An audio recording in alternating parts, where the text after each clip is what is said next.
Hello guys, Dr. Spooks here. If you enjoy my videos, please click the like button. It's the only way YouTube's algorithm really notices me. I would be very grateful to you. An old friend's been emailing me about a strange secret website on the deep web. Sometimes I find it hard to believe that I've been an internet and deep web user for 20 years now. That's older than some of my coworkers. It's over half my life. And still the internet feels like the new thing. I take it for granted like we all do. But at least I remember what it was like when it wasn't there. When you had to leaf through an encyclopedia set to find an answer. When you could only find Gillian Anderson's picture in magazines. Or later when songs took 30 minutes to download and full-length movies were almost impossible to find because no one's hard drive could hold them. First getting online was super exciting. I mean, the first time I did it without supervision. Because I knew I had anything at my fingertips, I could type it into good old Lycos and there it would be. I was interested in naked celebrities and the paranormal back then. I was only 13, give me a break. I was so interested in the paranormal, I built a Fortune Cities homepage and linked it to the Darknet web ring, where all the best dark websites and homepages came together. Pages on spell books, goth babes, the occult, dark art, and a gross-out page or two. It was through the web ring that I met Angelica. Angelica hosted a Wiccan GeoCities or tripod homepage that I found particularly alluring. No, wait, it was Angel Fire. She just made the best of some cool animated GIFs, MIDIs, and frames. Amazing stuff at the time. Just like her, the page was creative and attractive, but also simple. The reason I bring her up is she contacted me just a few weeks ago by email, asking, "What's been happening?" A catch-up question. And this is pure Angelica. She signed the email with her ICQ contact, Alex. I enjoyed the quaint touch. It'd be like someone in the 90s sending a letter with a wax seal, right? I replied back with a summary of how my life had gone over the past 18 years or so, since I'd last communicated with her. 18 years makes you think. She shot back a response almost immediately asking for details. We exchanged a few emails this way. I was pretty excited to come home from work and write to her, actually. Nothing romantic. It was just like reconnecting with my past. It was a strange feeling. But I started to notice something off. She never really answered anything about herself. She ignored my suggestions that we text or even talk on the phone. She just kept wanting to know more about me. It got me wondering if something was wrong, like she's dying and just doesn't want to say. So I just asked her why she isn't sharing, and if there's something I should know. I read over her previous messages looking for clues, I guess you could say. And I noticed something that didn't occur to me at all until then. Her email address was at globetrotter.net. I know a lot of people still have their old email addresses that they just haven't given up. It just struck me as strange. Globetrotter was a Canadian ISP way back in the mid-90s. I didn't even realize they still hosted. It's like she was purposely trying to be old school. But something about it creeped me out. Like she was trying too hard to make me feel nostalgic or something. It's hard to explain. Again, I didn't have to wait long for her reply. She didn't tell me what was wrong. She just asked me, "Hey, do you remember the hole?" I didn't. Just a hazy sense that I dreamed about something called the hole once. Whatever it was, I had an instinctive feeling that it was something bad.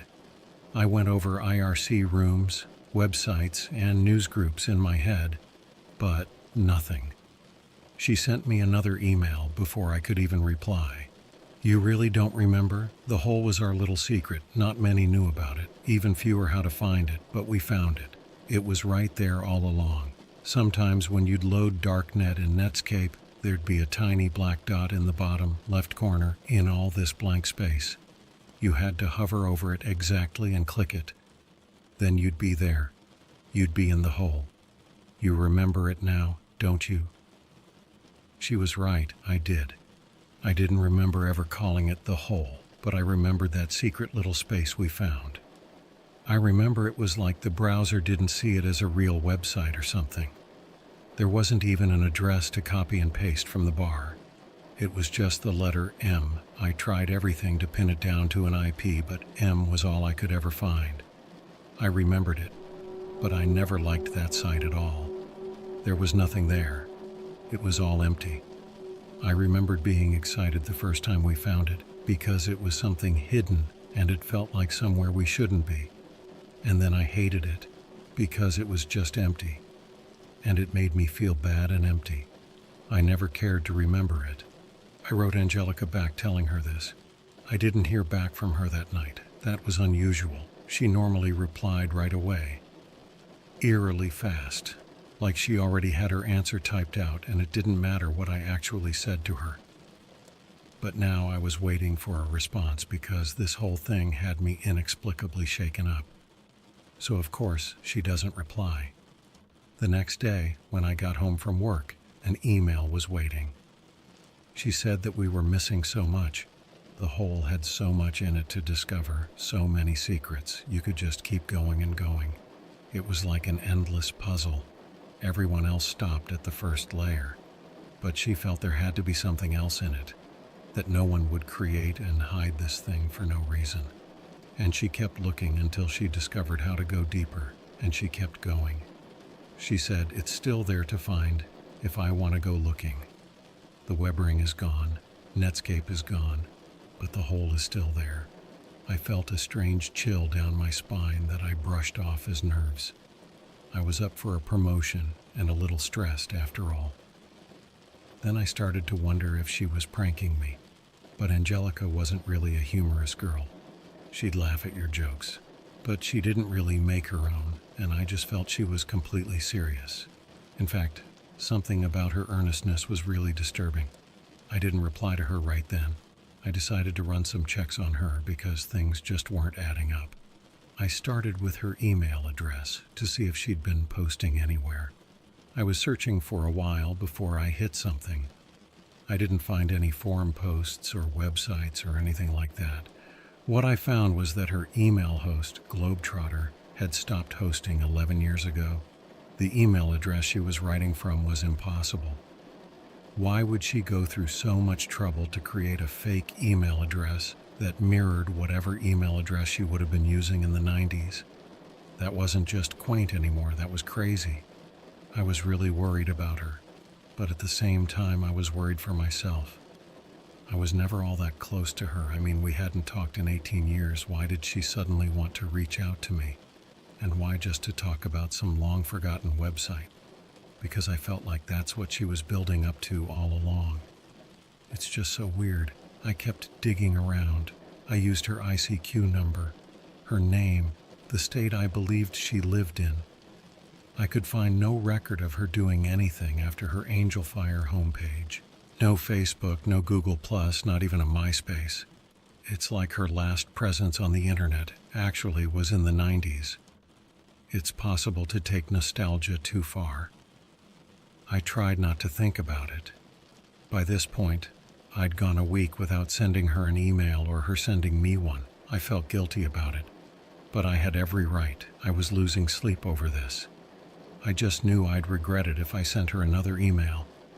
And it seemed like she took the hint at first. But a new email came in, telling me how she thought she was coming to the center of the hole. But you could spend your whole life in here. I remember those words exactly, because they unsettled me. A week after that, I got a different kind of email. This one didn't even have an email address.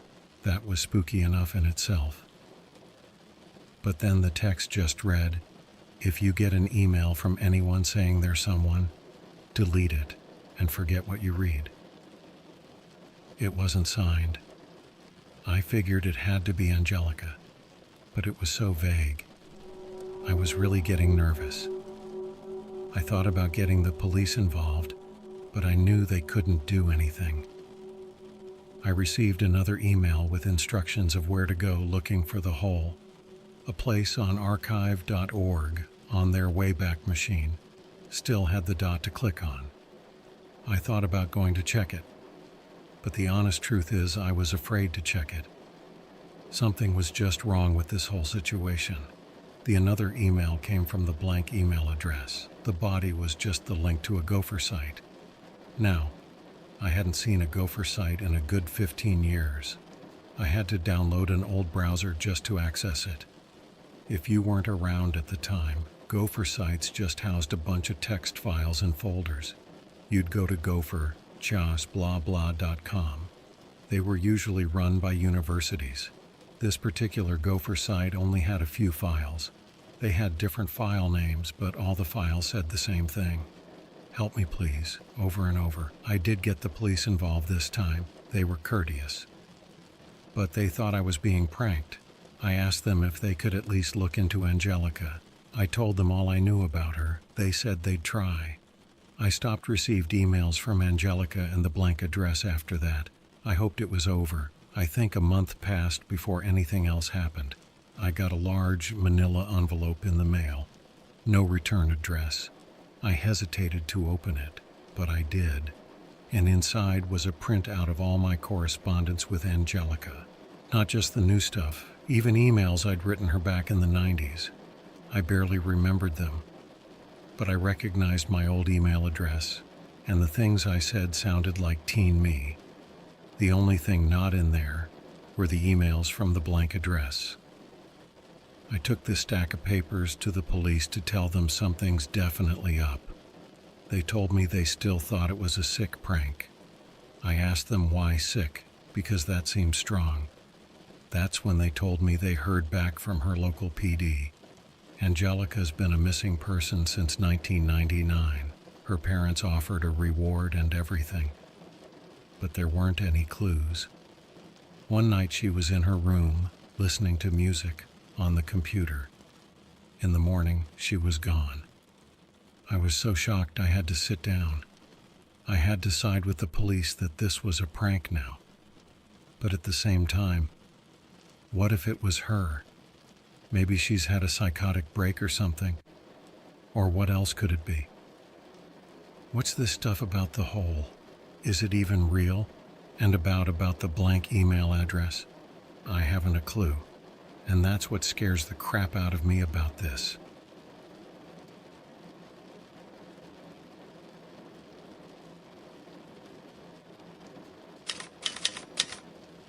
After my last post, I decided to go looking for any contacts I could remember from the time when I was speaking to Angelica. Anyone who would have known both me and her. We had a few mutual contacts, mostly people from the web ring, but also people we introduced to each other. Just not many I remembered by their real names. Actually none, it turns out. But I recalled one friend who went by the handle Rapskellian42. He was an odd guy, into hacking and anarchy. The good, clean internet taboos we had back then. He'd been on the net forever, since the days of bulletin board systems. That guy, if he was still around, he'd probably still be going by his same username. So I got to searching. Not only could I not find any trace of a Rapskellian42, I couldn't find any Rapskellian at all. That guy was all over the web in the day, so that was weird. That's when I got the idea to go dig out my old computer. It was an old 1997 HP running Windows 98. I had it stashed in the basement since I went to college. It would at least have all of my old contacts stored just where I left them. I waited 5 minutes for it to boot up, got the Ethernet cable plugged in, and she was ready. It was like it had just been in sleep mode for 2 decades. And there they were, my desktop icons for IRC, ICQ, Netscape, and even Napster. Napster. I learned there was more to music than the radio from Napster. Some good memories. Anyway, I honestly wasn't sure ICQ would load. I know ICQ still exists in some form, but I just doubted their servers would still accommodate the old software. One of the key features of ICQ that made it so ahead of its time was that, besides being the only instant messenger, it also allowed offline messaging. I mention that because not only did ICQ load, but it loaded with an offline message. That perturbed me a little, because it's like it was just waiting for me, knowing I'd boot it up. except for one detail. The message was dated from November 1999.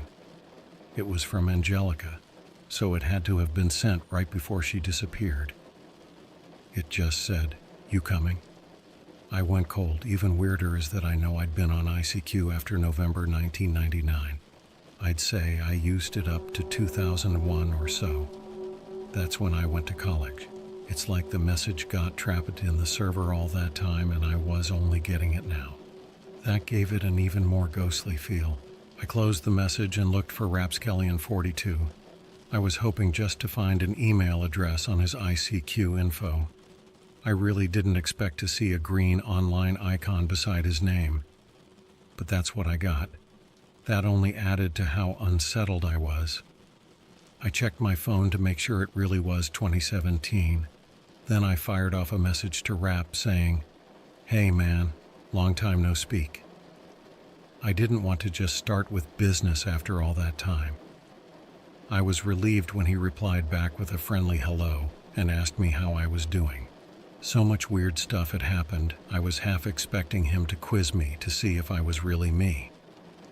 After exchanging pleasantries and catching up a little, I had to ask him why he was still using ICQ after all this time. He said it's because of Y2K. Y2K really happened. It just didn't happen the way everyone expected. It was way more insidious. We all thought computers would just stop working because they couldn't handle the millennium change. But it wasn't that they stopped working. Something happened inside the connection of things. Something bad. The old equipment would be fine, but everything made after December 31st, 1999 would be tainted. That's why he still used ICQ and never let go of his NetZero dial-up connection. I hadn't heard a Y2K conspiracy theory in a very long time, so that was interesting. I chose to ignore it and asked him if he knew about Angelica going missing back in '99. He said he didn't. He figured she just dropped off the internet. Not coincidentally, she went missing right at Y2K, he noted. If that last message really was sent November 1999, then he was right, actually. Given his views, I knew Rap would believe me when I told him what was happening. So I let it all out, and he did believe me. He told me that reminded him of something he heard from another old friend just recently. There was this guy RXT4, or to his closer friends just Reggie, who used to frequent an internet forum on hacking and freaking back in the mid-90s. He had a lot of friends there, was well-spoken and clever enough to earn real respect. Over time, as often happens, he just drifted away from the forum. His posts became less frequent as other aspects of life preoccupied him, and soon enough he was gone. The forum strove for anonymity, for obvious reasons, so no one kept in contact with him. The forum's still there. Nowhere near what it used to be, but the regulars are dedicated. A few months ago, after 20 years' absence, Reggie suddenly shows up on the forum again. His posts are polite, conversational, but just off somehow, like someone feigning familiarity. He's just trying so hard. He's asking them all how they're doing, calling them all, at least the old schoolers, by their first names. It's weird, but they're happy he's alive and well, so they reply to him and bring him up to date. Then, without acknowledging anything they say, he starts making post after post about how his life was revolutionized. He found a whole new frontier of hacking. The hacking begins inside you, he said, and he wants to show it to them. The forum folk were flabbergasted by his odd behavior, so they started interrogating him. He goes silent for about a week. Then he sends one last message saying, "I love you guys so much," with a tiny URL link. Rap's friend thinks it's all a joke and that Reggie was just leading the whole forum up to an epic rickroll. He doesn't click it because he doesn't need to hear any Astley and he's busy with something else. He comes back to the forum later and he decides he's going to go ahead and click the link anyway. It may be something legit. On a whim, he refreshes first to see if anyone replied, saying what the link is. He sees a post in reply from a very trusted and respected member of the forum saying, in all caps, "Do not click that link whatever you do, and that is not Reggie." That was enough to dissuade everyone from clicking. The fake Reggie deleted his account immediately. The forum moderator and others tried to figure out who the guy was, but no luck. The guy who made the all-caps post explained after that he tried to safe browse the link with an old Linux box, and whatever was in there wrecked it. And that box had security out the wazoo. He couldn't explain it. Also, before it wiped out, he thought he saw a picture of himself as a child flash on screen. That, more than anything, convinced him to post the warning in all caps. He said he truly felt it was dangerous. I agreed it was weird for two mysterious internet stories to come his way like that. But I didn't see a connection. Rapp went on to explain how this was all a part of what Y2K brought into the digital world. I just told him to let me know if he thinks of anything else that could help, and that I would stay in touch. He casually mentioned as we were saying our goodbyes how he still checks my homepage and that I've been doing great work. Keep it up. That took me aback because I don't even have a homepage. So I asked him what homepage he means. He said my Fortune City homepage. He's been reading my updates all these years, even after we lost contact, and he's impressed how it's grown. I told him I really didn't understand. I hadn't updated that page since '99, when I created a Mirror of the Heaven's Gate website. Tasteless, I know. And besides, does Fortune City even exist anymore? He swore that he's been reading updates all this time. I could tell he was getting angry. He said he's not an idiot, he knows what he's been seeing. But he can't remember what any of the updates were actually about. They were about the future, that much he knew. And he remembered being hooked. Rapp went quiet for a few minutes. Then he said, he's looking at the homepage right now. He can send me a screenshot. It was last updated yesterday, and it's all about what they're talking about now and what's going to happen next. Now this was really creeping me out, because while I was waiting for him, I looked it up, and Fortune City ceased to exist in 2012. I told him that was impossible. He pasted the link to a Fortune City page to me and went offline right after. The link just redirected to Dotster.com. I sent him some offline messages with my contact info and to let me know if he's okay. I haven't heard from him since, and I do hope he's all right. I had to walk away from that computer for a while. I felt like I was being watched or something. Every noise was freaking me out. After a sandwich and some tea, I went back mostly just to shut it down. While I was closing everything, I noticed a folder on the desktop that stood out. For one, I never really kept folders on my desktop. And two, I didn't remember this folder at all. It was called Noah's Cape, which sounds like a crappy Bible game. And I never played crappy Bible games. But it wasn't a game inside the folder. It was all pictures and WAV files. My instincts told me to just close the folder, shut down the computer, and forget I had even seen that folder. My curiosity got the better of me. I went ahead and started opening the pictures. All the pictures were of the same thing. They were pictures of me as a teenager, all different days, all in my bedroom. Just me sitting at my computer doing whatever. Mostly from behind me, some from beside me. What was clear was that I couldn't have taken any of those pictures. But I didn't seem to be aware of the photographer, even though he would have to have been right beside me. And I didn't have any recollection of anyone taking these pictures either. They seemed pointless to have ever taken, let alone kept. It gives me the willies now just thinking about it, because who took those pictures? Why? The WAV files were the same. They were recordings of me muttering to myself, typing, moving around on my computer chair. Nothing of any interest, and nothing I would have recorded. Until one of the files, when I finally heard a voice that wasn't my own. It was a voice I'd never heard before in my life. I would have remembered that. It was a hollow, metallic man's voice, almost inhuman. It whispered with a hiss, "You coming?" I shut down the computer and left the house. I was so freaked out that I didn't even want to be in my own home. I just drove around for a while and didn't think. I still can't make any sense of any of what's been happening. Nothing else has happened since, thankfully. Not sure I could take any more, but I also don't think I can drop this. I just need to figure out what to do next. I might try contacting some computer guru friends and see what they can turn up.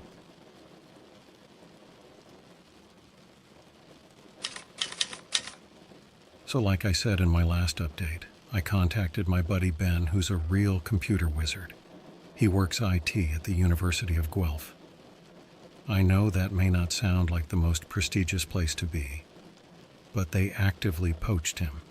He's good.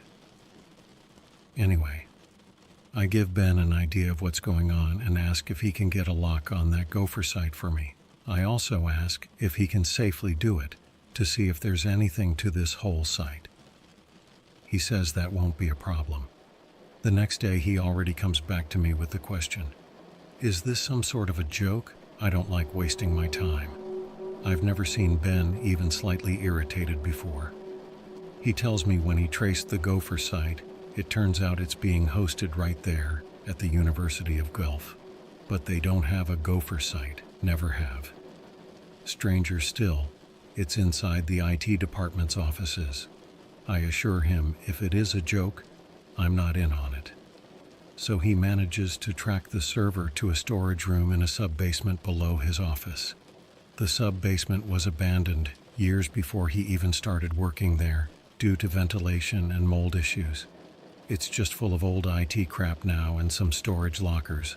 Someone had set up the server in a storage closet. The closet itself was completely obscured by old computer equipment, and it looked like it had been for several years, meaning the server was running under their noses all that time. When he gets in, he sees an old desktop. It's hooked up to a phone. Beside it, there's a notepad with the words "Make it stop" and "Abracadabra" on it in the same handwriting. He said that was ominous. The whole place is covered in thick dust, but the server is still running. He hooks up a monitor and keyboard to disable it. And he said the ironic thing is it had an auto shutdown date of that very day. Gave him the chills. And he doesn't chill easy. When he let his manager know what he found, his manager told him there's really only one man who could have set that up. Back in the early 90s, a guy worked in the department they all called Milky. 'Cause last name was Melky and he was really white. He was a little eccentric.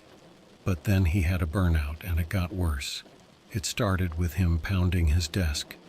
The manager at the time asked him if he was okay. He said there's no way out. Ben's boss said he heard Milky say something like, "You think you exist, but you're just another part of it.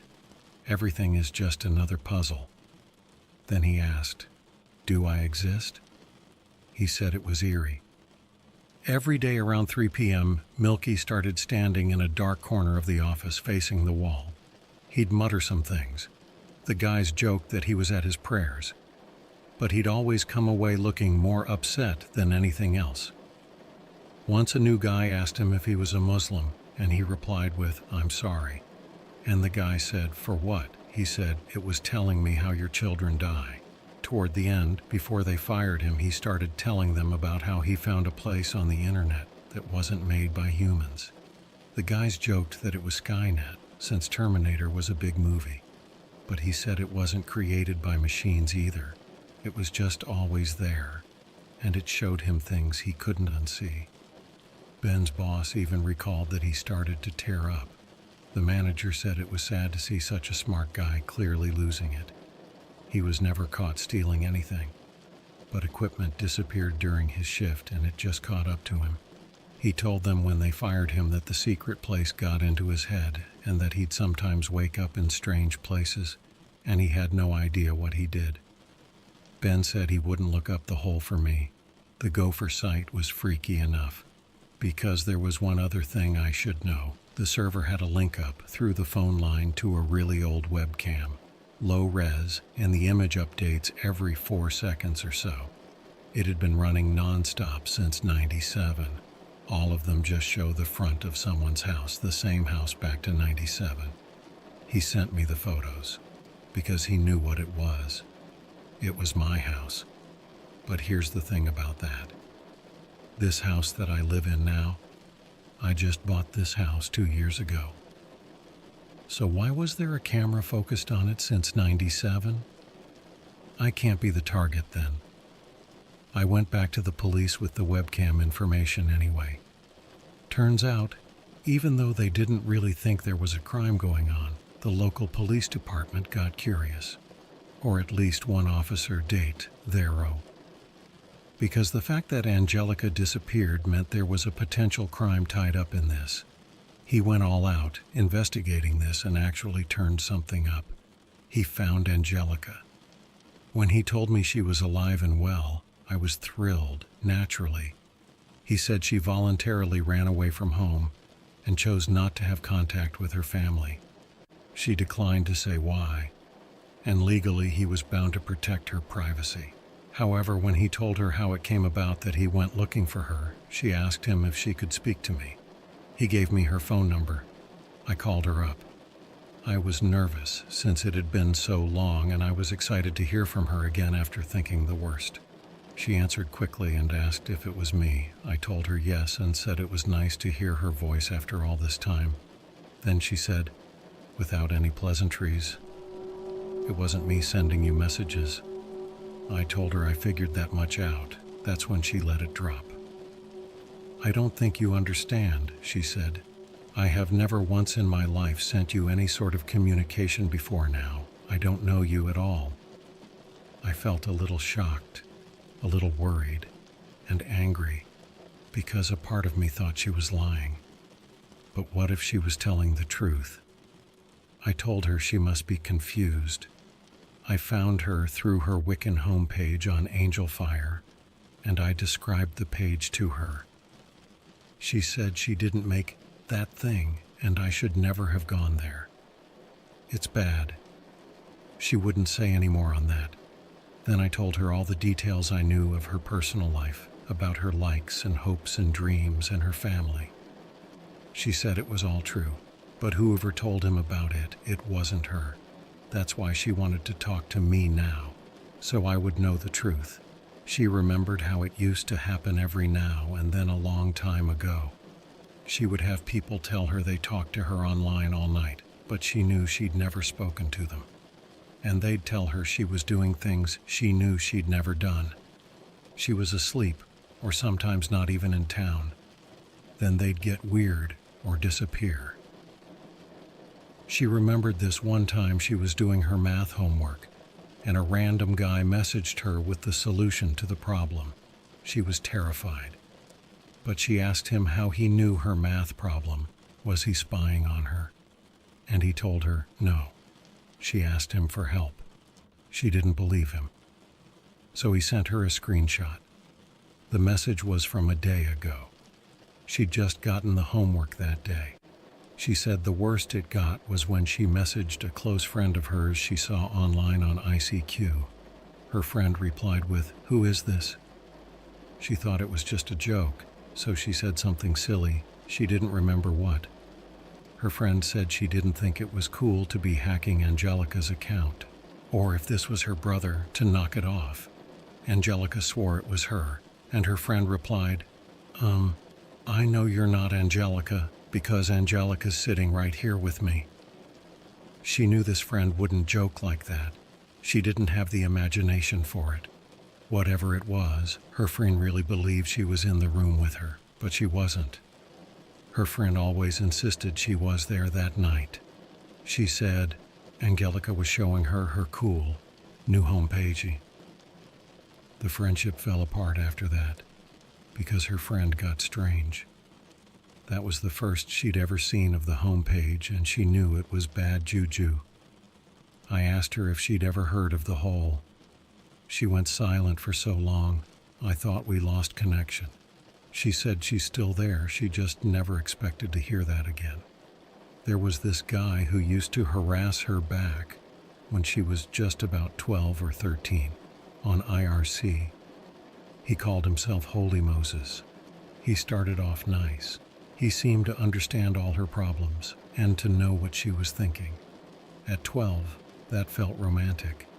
But she noticed weird things, like he didn't seem to have any life or personality.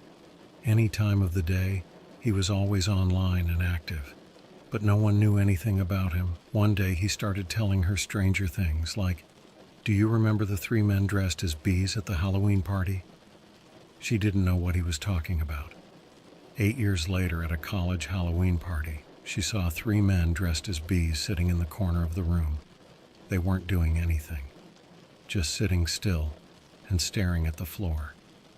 Then they turned to her and their eyes looked so black.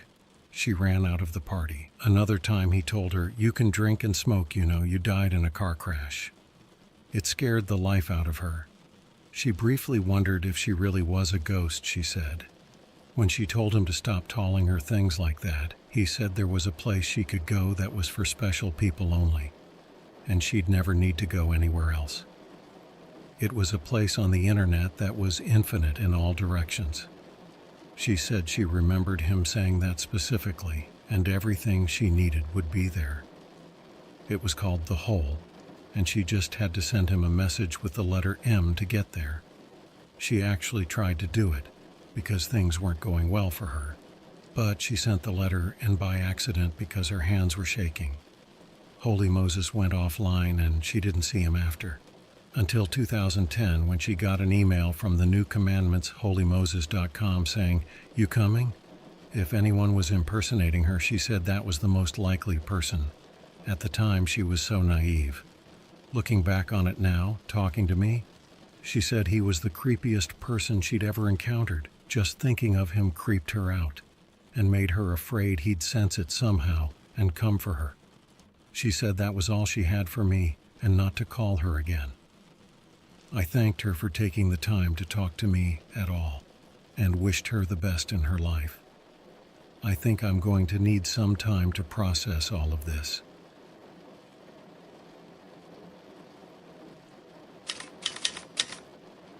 I'm still reeling from my conversation with the real Angelica. I ran it over in my head so many times, like maybe the police made a mistake, so of course I've never spoken to this woman. She's the wrong Angelica. But then how did I know everything about her? The scariest part was the sheer commitment and devotion to deceiving me over years of innocent teenage chatter. It's insane, and I'm not special. I'm just some guy. The biggest lead I had now was this creep called Holy Moses. So I decided to log on to IRC and see if I could find him. Angelica told me he was all over EFnet back when he was harassing her.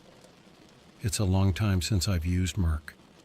I barely remembered how it worked.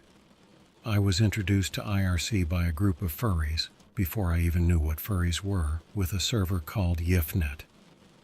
That was an adventure. Anyway, it soon started to come back to me.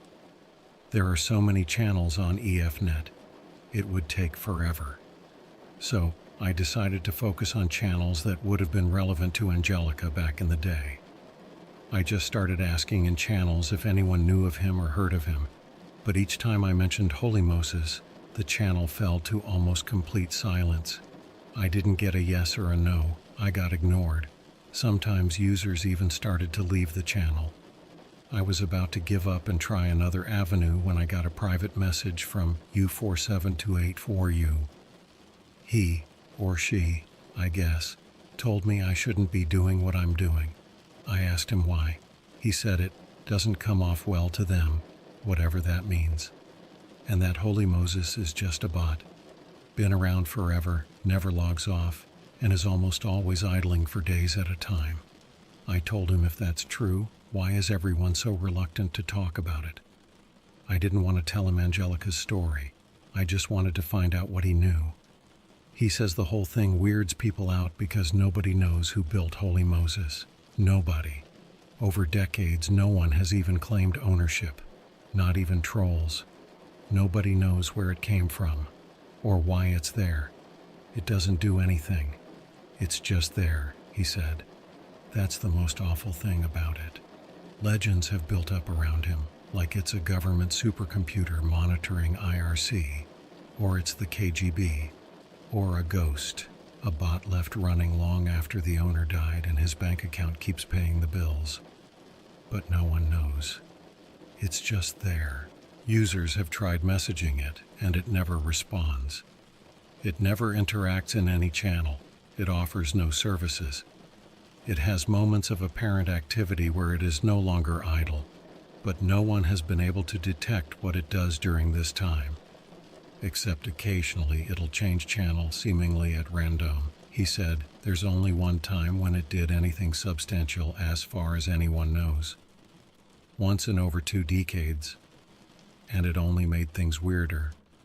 I was sending a message to ask him what it was because he wasn't saying. But just then I heard what sounded like my front door slam. I paused and listened carefully, trying not even to breathe. I didn't hear anything. So I rushed out to the front door. Nobody was there. The doors were all closed and locked. I chalked it up to nerves and went back to my office. When I got back, U47284U had sent me a message saying, "Where'd you go? Hope nothing strange happened." I ignored it and asked what it was Holy Moses did. He said, fine, he'd tell me. In 1999, at 5 a.m. CST on December 31st, Holy Moses joined the channel The Ornithology and made a series of short statements. First, deceive them at 7 a.m., empty it at 9 a.m., abandon them at 6 p.m., turn back at 9 p.m., and have it your way just before midnight. Then it went offline until January 5th.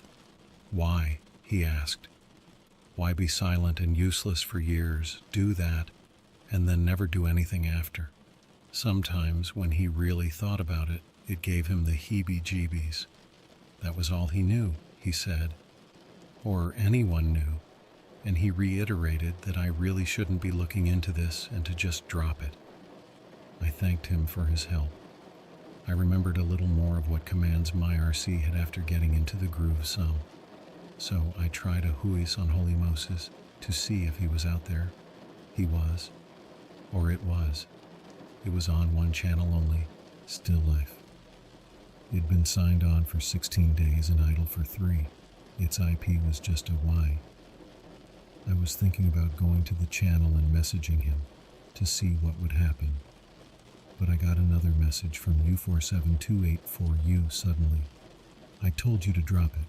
Where's your mother?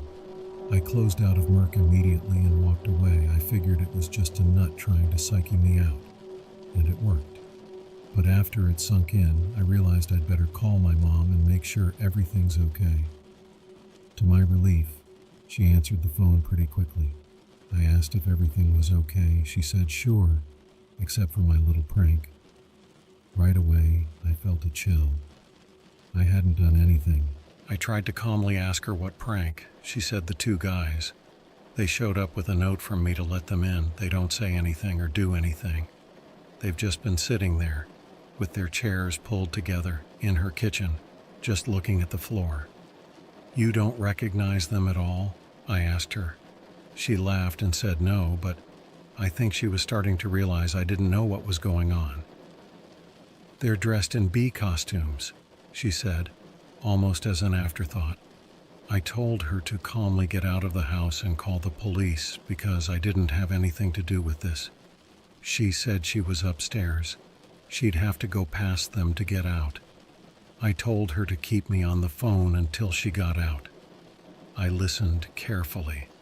It seemed to be taking forever. Finally, she said, "They're gone." The front door was left open. I told her to call the police right away and check in with me in a bit. While talking, I had absent-mindedly walked from my office to my own kitchen. My front door was also left open. Not only was it locked just a moment ago, but it seemed like quite a coincidence. I closed the door and locked it. Then I looked all around the house with a kitchen knife in hand. I have a 1-story with a basement, so it was easy enough to cover all hiding places. Nobody there. I figure the door wasn't shut well and the wind just opened and closed it. Still, I was nervous all night. I continued to brush it off. Until 2 days later, my neighbor came out and asked me if I was having a costume party. I said no. That's when he told me he saw 2 guys in bee costumes leaving my home 2 days ago. After leaving my gateway, they just walked straight across the road and behind the neighbor's house, into the woods. How can they even see in the woods at night? He asked. I went to the police with all the new information I had. All these strange events barely seemed coherent at all. They didn't seem incoherent either. They all seemed thinly linked in a secret way. The police were baffled. They had my mom's report too, so they admitted someone was harassing me. But without more evidence, there was really nothing they could do. When we were making the report, my mom told me she was thinking about something just after this happened, because it struck her as odd. Do you remember how you had this dial-up modem, and when you'd run it, you could swear you'd hear a little voice inside talking to you? The way she said it like it was nothing sent a shiver through me, because I didn't remember that at all. "What?" was all I could say. This is what she said.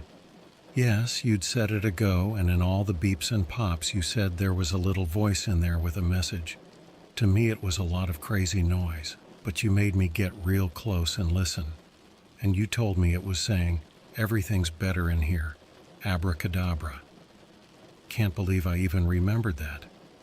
I told her I couldn't remember that. That sounds crazy, but she just gave me a blank stare. I thought maybe she was concerned. So I started to tell her about what was happening, the whole Angelica thing, so she'd understand. I was saying, "You remember that girl I used to chat with online in the 90s, Angelica?" She kept giving me a blank stare like she couldn't understand me. So I told her more. How I met her on the web ring my Fortune City page was on. And didn't she remember my homepage at least? She shook her head. What she said next scared me. In a way, I've never been scared before. She told me she got an internet connection after I left for college to email me. But before that, we never ever had the internet in our home. I said she must have gotten hit in the head, because I remember distinctly all these experiences being online, building my homepage, YIFNet, IRC, ICQ. All of that was when I was in high school. She flat denied it. She said she remembered, though, that I used to tell her I'd found a way to get into the internet without a connection. I'd have to call some number with my modem.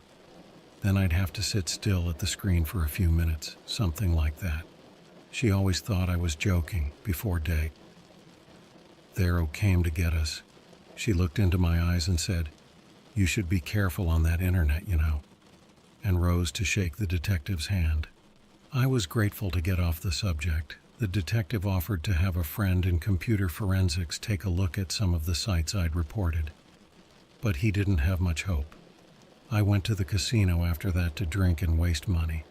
This just gets more confusing by the moment.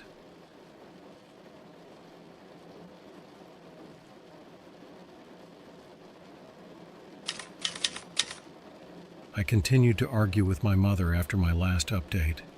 I still didn't remember any of the things she told me, but she assured me there was no internet in her house while I lived there. She said I had my floppy disks that I'd take home with me, but that was it. We went on arguing for a while before it occurred to me to ask, "Take home from where?" She said she didn't know.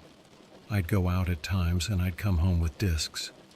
I had a Sterilite tub full of them in my closet. None of them were labeled, so she didn't know how I had any idea what was on each one. But I seemed to know. She remembered how I'd dive into my bin and dig around through all the black discs and pop up with just the one I wanted. Generally, she didn't intrude on my privacy, she said. She just saw me do it a few times. I didn't remember any floppy disks. Either my mother was becoming senile, or I was losing my mind. Both possibilities were upsetting. My mom's a really good person. Since Dad died a few years ago, she's had a rough time, but she's super caring. Doesn't like to see anyone hurt. She could see I was truly upset, not just trying to be right, so she gave me a big hug. And she told me I should ask Ricky. I hadn't thought of that. Ricky was an old high school buddy of mine. Well, we were friends from grade 2 until we left for college.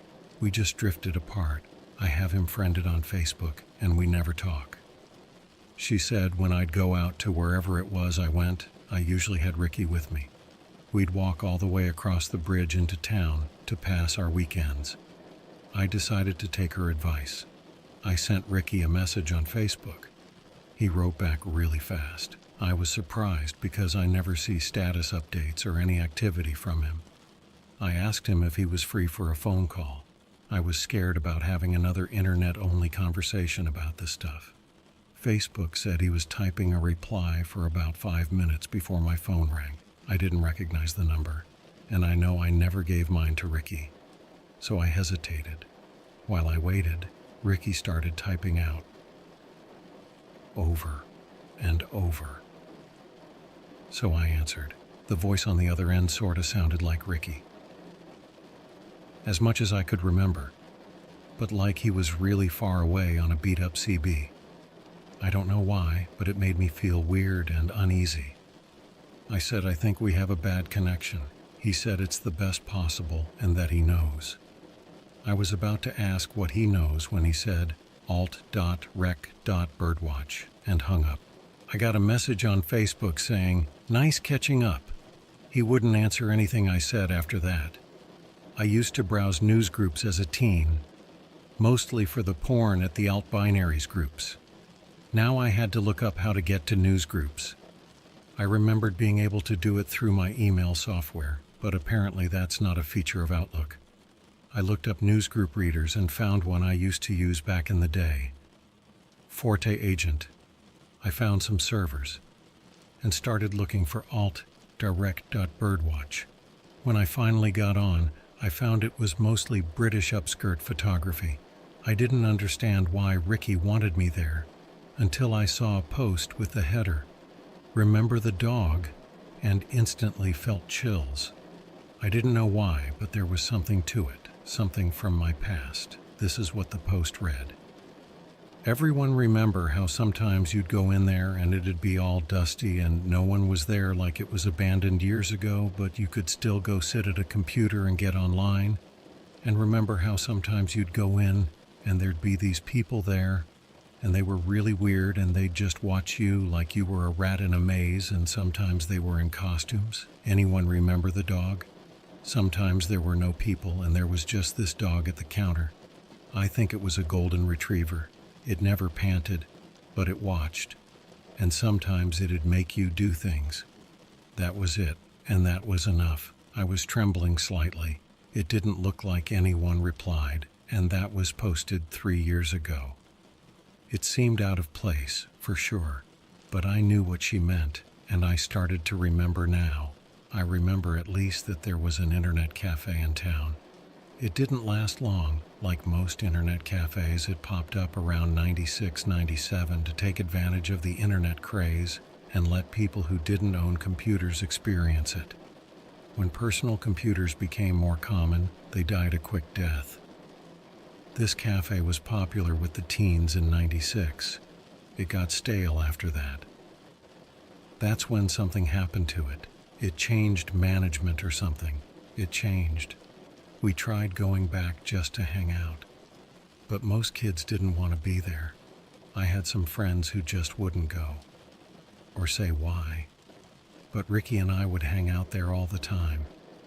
Why couldn't I remember that before? My mom was right all along. I replied to the news group message with, "Why wasn't I able to remember?" It was a long shot since the post was so old.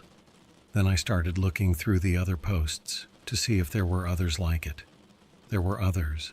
They were all vague, but I knew what they were about. I don't think I've ever been so unsettled. Someone posted, "Sometimes when we were hanging out, we thought we were there for just an hour or so. But when we came out, the whole day had passed. And when we talked about what we did there, we had completely different stories, even though we were together the whole time. It was like an acid trip, and we were stupid kids, so we kept going." The Egypt. That's what the place was called. None of these people would say its name, but I remembered it now. That strange little internet cafe just behind the post office where I didn't even realize there was commercial space before. The Egypt. Someone posted, "There was this one time when my friend dragged me along and I didn't feel like being there. The owners or staff or whatever weren't there that day. It was the dog. I don't like to think about it. Remember how it never panted? Somehow that sticks out after all this time." We were just goofing off, nothing special. When I looked over at my friend's screen, he was watching a live webcam of my bedroom, just staring at it. I think this is a dumb joke, but it pissed me off. I told him that was weird and I was not okay with a webcam in my room. He just said, "Something's going to happen." Gave me the heebie-jeebies because he wasn't joking, and it didn't even sound like him. Here's the thing that gets me most. I decided to leave, but need to piss first. On the way out, I go over to my buddy and he's still watching the webcam. That annoys me. But worse, when I looks at the screen, someone's in my bedroom ransacking the place. Under the mattress and drawers, I'm ready to go home and get one of Dad's golf clubs. Then the guy looks right at the camera and starts taking it down. I saw that dude's face. It was me. No doubt about it. That was my face. How is that possible? You're thinking the webcam wasn't live, but it was. Someone replied to that post with, "When you were in the bathroom, did you try knocking on the wall?" Someone knocks back. Someone replied to that with, "I did. He said he'd let me in, but there's no door."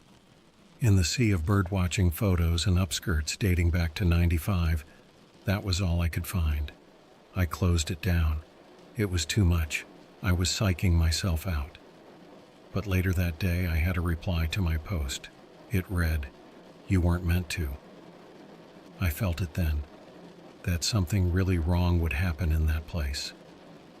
I reached out to my friend Ben again to see if he could help me identify those people, because I didn't recognize any of the names from around town, but surely that dinky business didn't have locations in multiple towns. Ben got back to me with a last favor message. He said the news group I was talking about doesn't exist, and no such posts were on alt-rec birdwatching. He did say he went ahead and traced that link I gave him to the hole.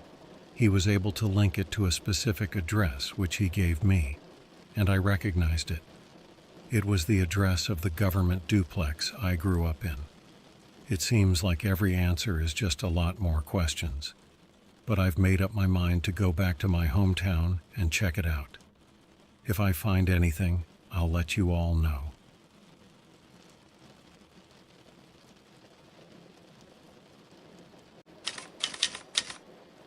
My hometown isn't too far from where I live now. I moved to go to college. It's about a 4-hour drive away. My mom moved to be close to me after Dad died. I don't go back often because there isn't a whole lot to draw me there. I heard from Mom when they decided to abandon the housing I grew up in. For whatever reason, they couldn't sell the houses and didn't have the budget to renovate, so the town government is just letting them rot. When I first heard that news, I didn't care much. I try not to get sentimental. But preparing to see the place again, where I had so many memories, got to me. The days of watching the real Ghostbusters in my fuzzy Star Wars pajamas. The days of watching the X-Files with Mom. The days of lying in bed all summer reading UFO books. Of course, I realized it'd just be empty space now, nothing in common with those memories other than a floor plan. That all went away once I got inside. I snuck in through the window I used to climb through when I forgot my key. As soon as my feet hit the floor, the music started. It was low and distorted, so I couldn't make out what it was.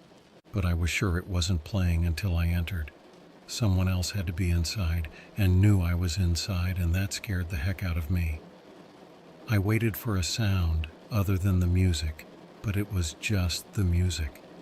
I felt a little more courage, so I started walking toward the stairs. The music got louder, but no less distorted. The tune was familiar, though. I went up the stairs slowly. That's where my old room was. By the time I got to the top, I knew what I was listening to. Early in the Morning by Vanity Fair, an oldie, and it was coming from a grimy old radio propped in front of my bedroom door. That was odd, because the song was playing on a loop.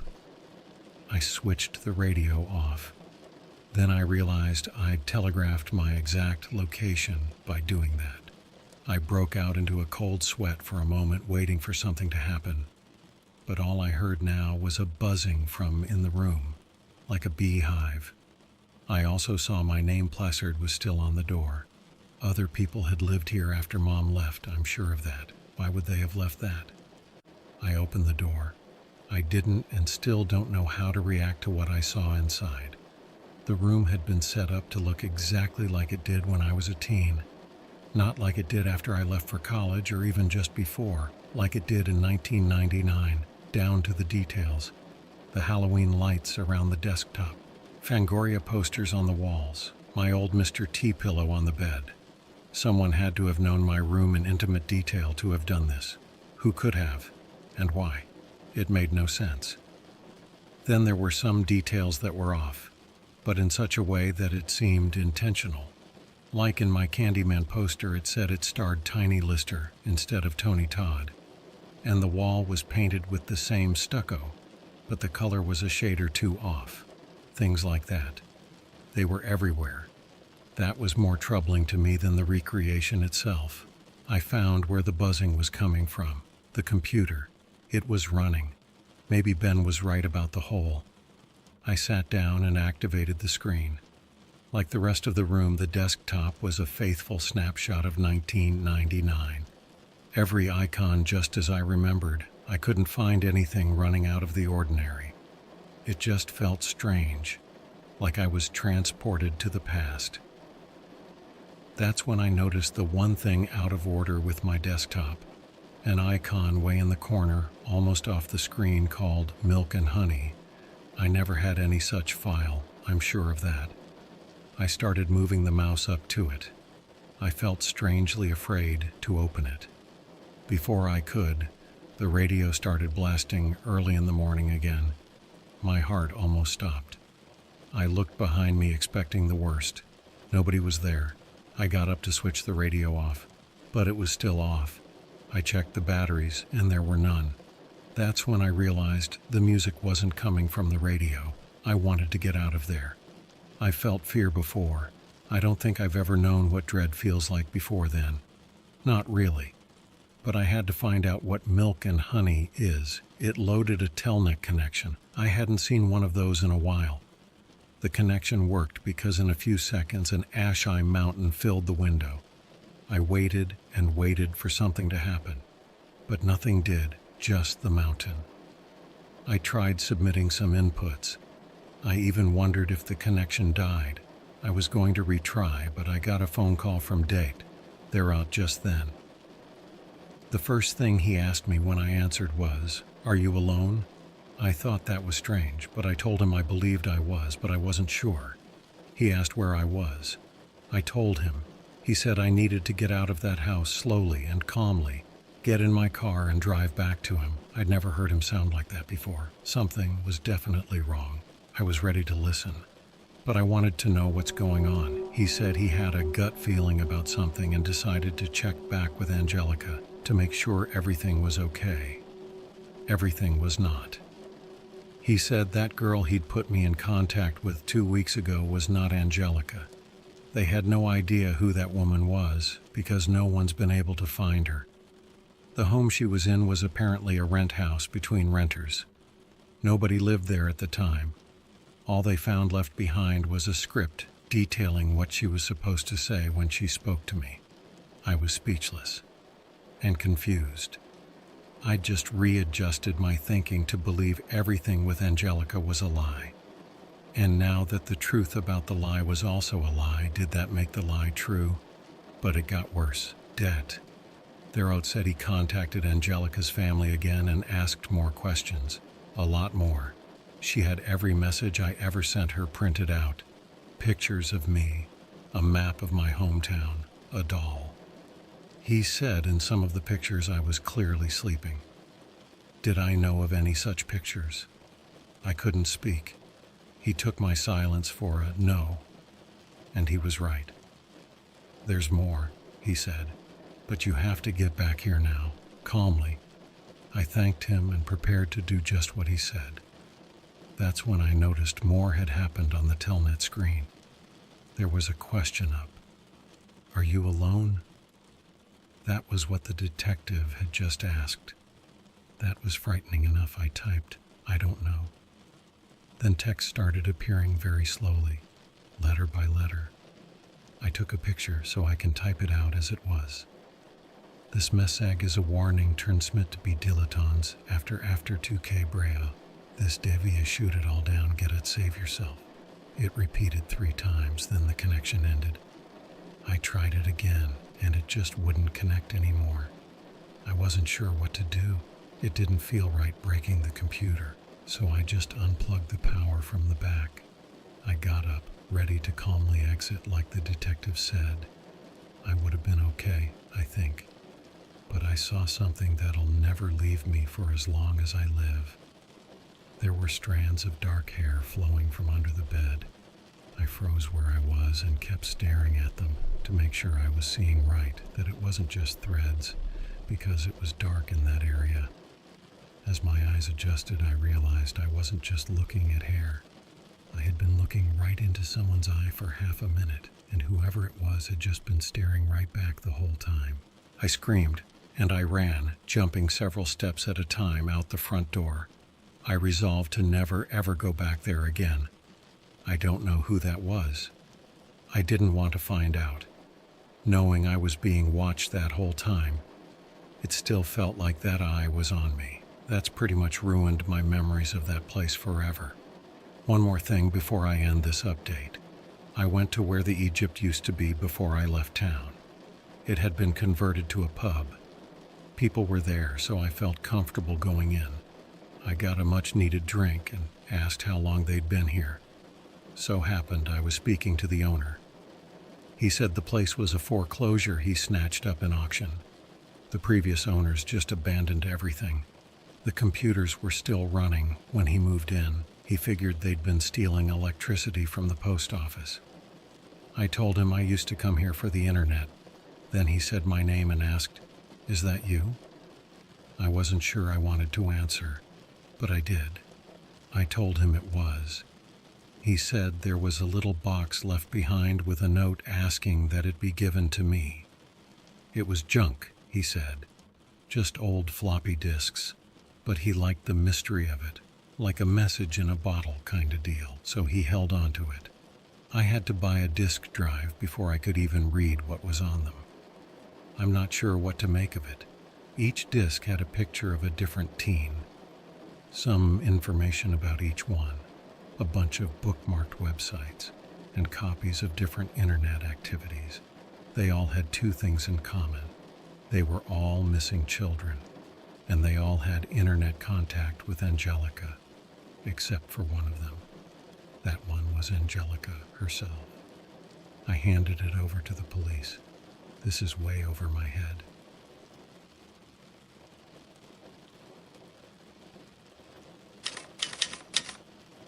A lot has happened since the last update.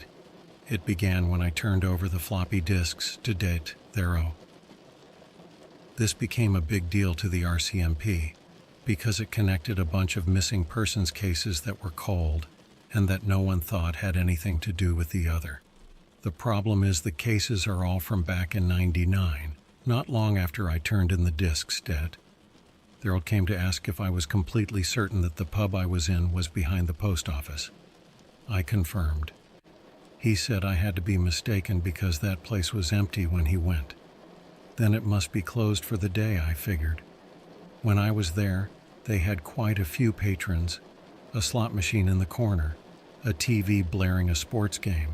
It was a busy enough place. He said I wasn't understanding him. It's empty. There is no pub there. There's no business at all.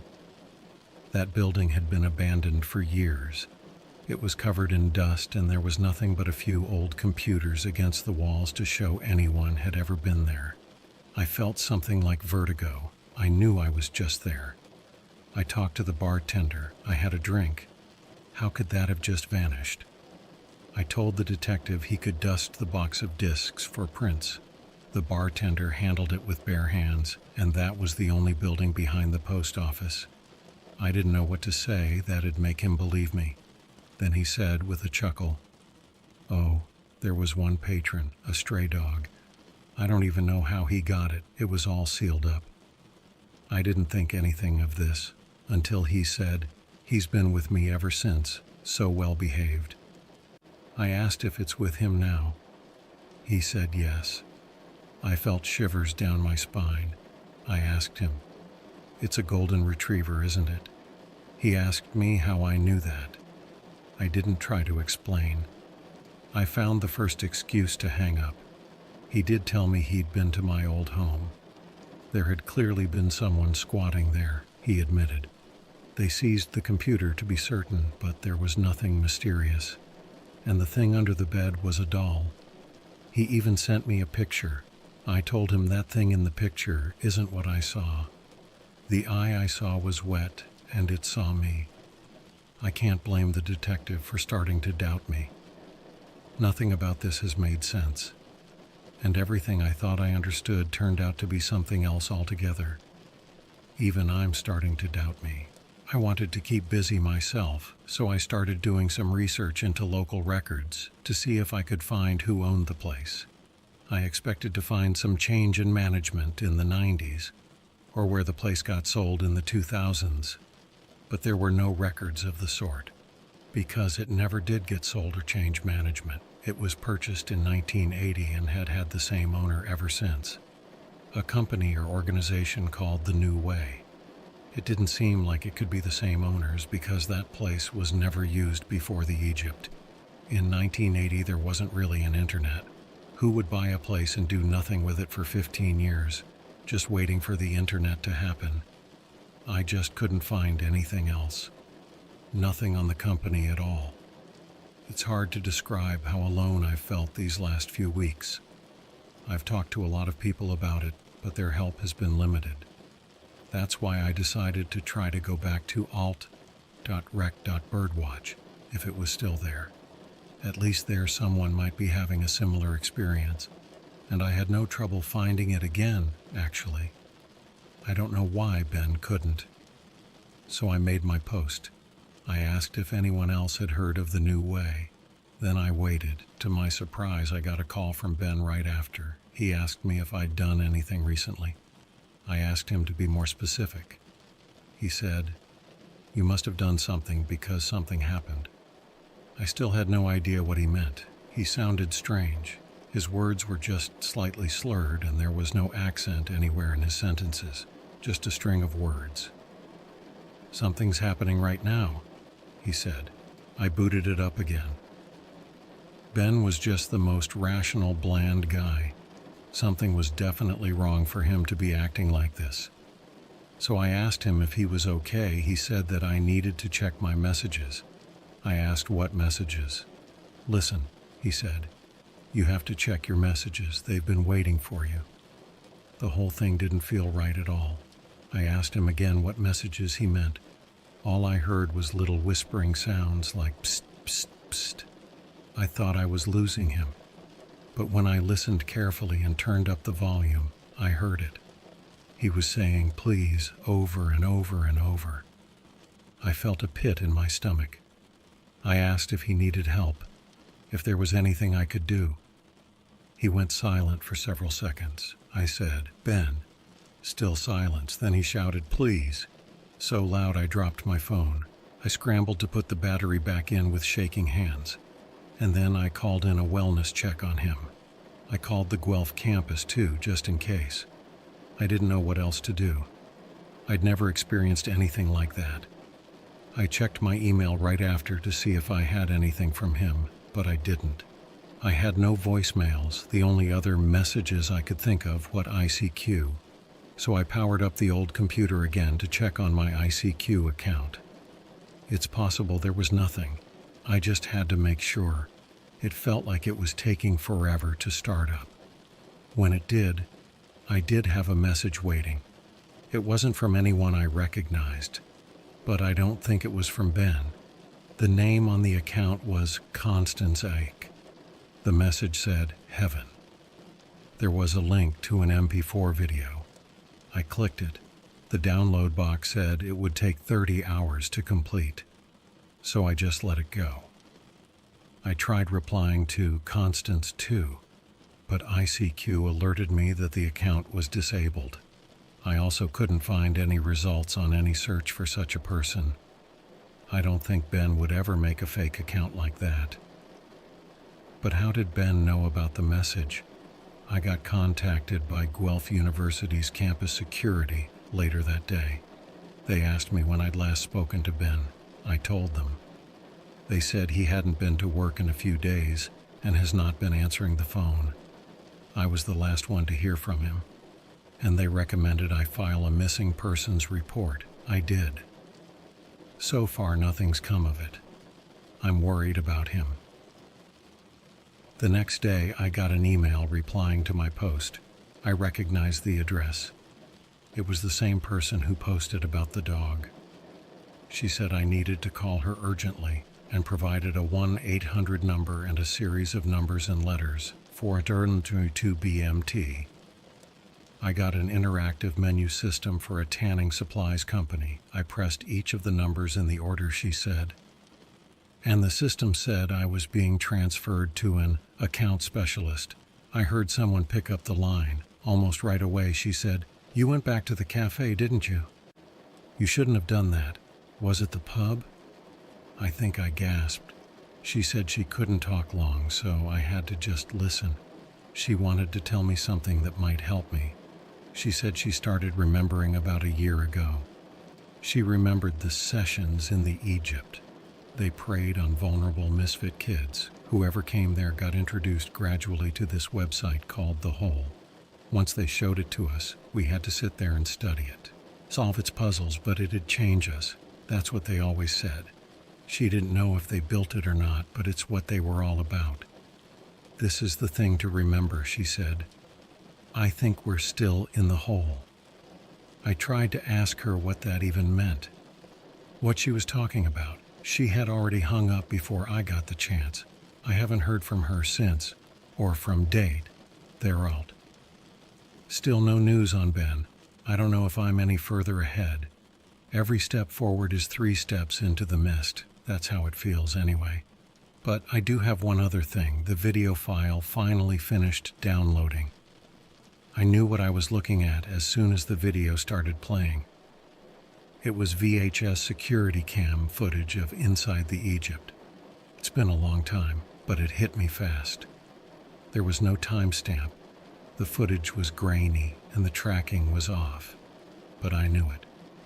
There we all were, sitting at our computers, with our backs turned to them, staring at a wall.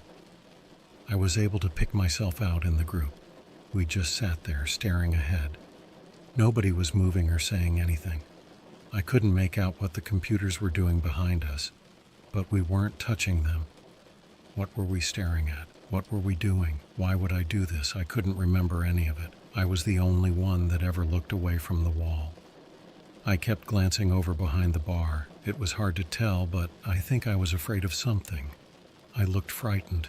I stared at the area on the screen I kept glancing to. The tracking lines were in the way, but they faded a little, and I was able to make it out. It was the dog, and when I saw it on the screen, it turned to look right at the camera and didn't look away. It's like it knew I was watching. I know that's crazy, but it creeped the heck out of me. I shut the video down there, and I don't plan to open it again.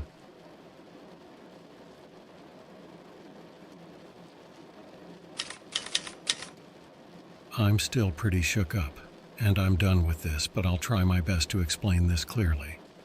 So I kept researching the new way, 'cause there had to be something to it. I was able to find a record that mentioned the owner's name, Joseph Van Eck. That wasn't familiar to me. I looked for obituaries, white pages, anything that could lead me to him. I didn't think to look for missing persons cases, but I stumbled on it. An old homepage asking to help us find Uncle Joe. I emailed his niece from the address listed asking for more information. The page was made in '99, so I didn't expect the email to work. But it did. I got a reply the same day asking me how I knew Uncle Joe. I wasn't sure how to answer, but I decided to go with honesty. And I'm glad I did, because this is what I got back that night. I'm going to put this all in one email because I don't want us to have to talk again. Uncle Joe was a good man. He used to be a rabbi. He raised me after my parents died in an accident. He was good with electronics. He thought computers were the future. That's why he called his company The New Way. He bought up all the space he could afford with his inheritance. It was more than he could handle, so he just rented the space out. Life was good. He kept selling computers in his little shop. I helped when I got home from school and on weekends.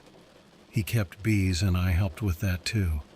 Life was good until he married Connie in 1994. She was a strange woman. She didn't like me. She was into things that scared me. I saw her make a homeless man cry by staring at him.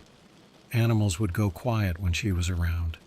Sometimes she'd hide under my bed for hours, waiting for me to go to bed at night. When I did, she'd slide out and grab me. I'd scream and scream. She'd walk away like nothing happened.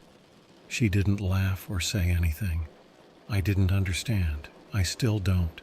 I started sleeping on a beanbag chair in the basement after that. She'd often go into a corner of the room and whisper to someone. There was nobody there, no phone or nothing. She'd even get mad at whoever it was. Then she'd go back to knitting. She was always knitting something, but the things she'd knit were useless.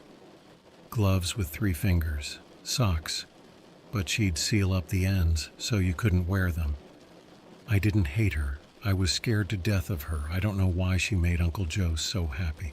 I remember the day she started pressuring Uncle Joe to turn his rental spaces into internet cafes. She told him the internet was the real future and would outlast computers. She'd say, "We are the internet."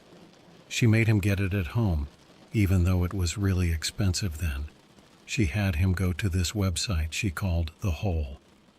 I remember that, because it always made me nervous when she talked about it. Uncle Joe asked her who made it. She said she had no idea. Nobody did. She found it already made just like everyone else. She told him it called to her. At the time, I thought that sounded flaky. Now it just gives me creeps. Uncle Joe changed after that. They spent a lot of time on that website. I don't understand it. There was nothing there. I looked over their shoulders and it was all blank. But they saw all sorts of things, and when the internet cafes started opening, more people were involved. It was strange. They would sit and stare into space, and strange things would happen, like I could swear I heard a voice in my modem when I'd dial up, and when I listened it was saying, "It hurts." I said it was all in my head, and another time I got an email asking, why wasn't I able to remember? I don't know why that message upset me so much. I remember it so vividly. One night when I was alone with Uncle Joe for once, I told him I wished things would be like they used to be. He said that's what everyone wants, but it can't be. He leaned in close and whispered, "The Hole talks, tells us things." He told me about how, this is strange and I didn't understand it, but I'll try, how human beings are set to be obsolete and they need to upgrade for the new era. He said Y2K, if you remember that, wasn't going to affect computers, it was going to affect people. The Hole showed him how people can put their souls on the internet and be upgraded. Everyone else would just decay over generations into beasts that kill and eat and watch TV. I didn't dare tell my Uncle Joe that this was crazy. I couldn't hurt his feelings like that. But I knew something bad was going to happen. Uncle Joe and Connie went off to open their internet cafes all over, and I left the home for college. Uncle Joe kept in contact until 1999. Then I lost him. Connie disappeared too. I know some bad things happened around those internet cafes, but it's not Uncle Joe's fault. Please don't blame him. I had plenty more questions and I sent them to her. I never heard back. But at least she gave me some real answers, and it all led right back to The Hole. So that really left me with one thing to do. I figured I had to go to The Hole after all, if I ever wanted to know what was going on, anyway. I pulled up the instructions Angelica sent me on how to get back to The Hole. I can't say I felt like I was doing the right thing. I didn't. It felt tea kettle wrong. Like there was something really terrible just off screen in my memories. I knew it was there, but I couldn't see it. So I welcomed the interruption when my phone rang. My neighbor was calling to tell me the man in the bee costume was back. He was standing in my front yard, he said. I walked over to the window and peeped out. It was nice and toasty inside, but I felt my whole body breaking into goosebumps. He was there, under the streetlight, looking right at the window. I asked my neighbor how long he'd been there. He said he called me as soon as he saw it, and that I should hang up and call the police. I tried, but there was no point calling the police. As soon as I hung up, he walked across the road and into the woods. I noticed when hanging up that I had an email notification from Ben. I was glad that he was okay. He'd sent me a video. I played it right away. On it, he said he went into hiding because things were getting weird. There were little things at first. Then one night, a group of people he'd never seen before knocked on his door at 3 a.m. He didn't answer. He watched through the peephole. They didn't move, didn't knock again, didn't try to look in the peephole. They just stood there staring at the door. They didn't look homeless or crazy, just people.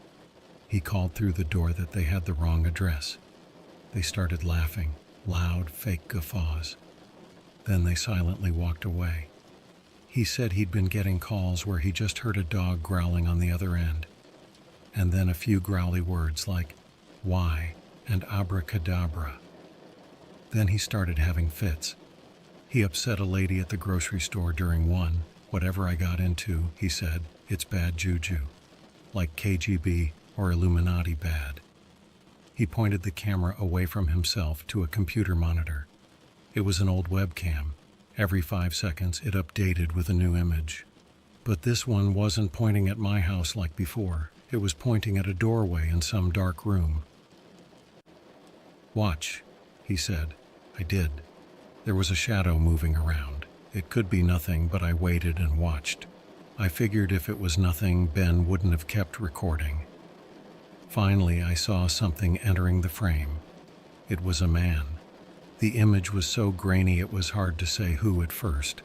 But when he turned, I saw it was Det Therault. It had to be the Egypt. He was walking into the bathroom of the Egypt. Frame by frame, I watched him slowly peer in, shine his flashlight, and then disappear inside. After a few frames of no activity, a blurred figure appeared for one frame and was gone. It looked like someone in robes running into the bathroom with a knife. I called the police department and let them know what I thought I saw.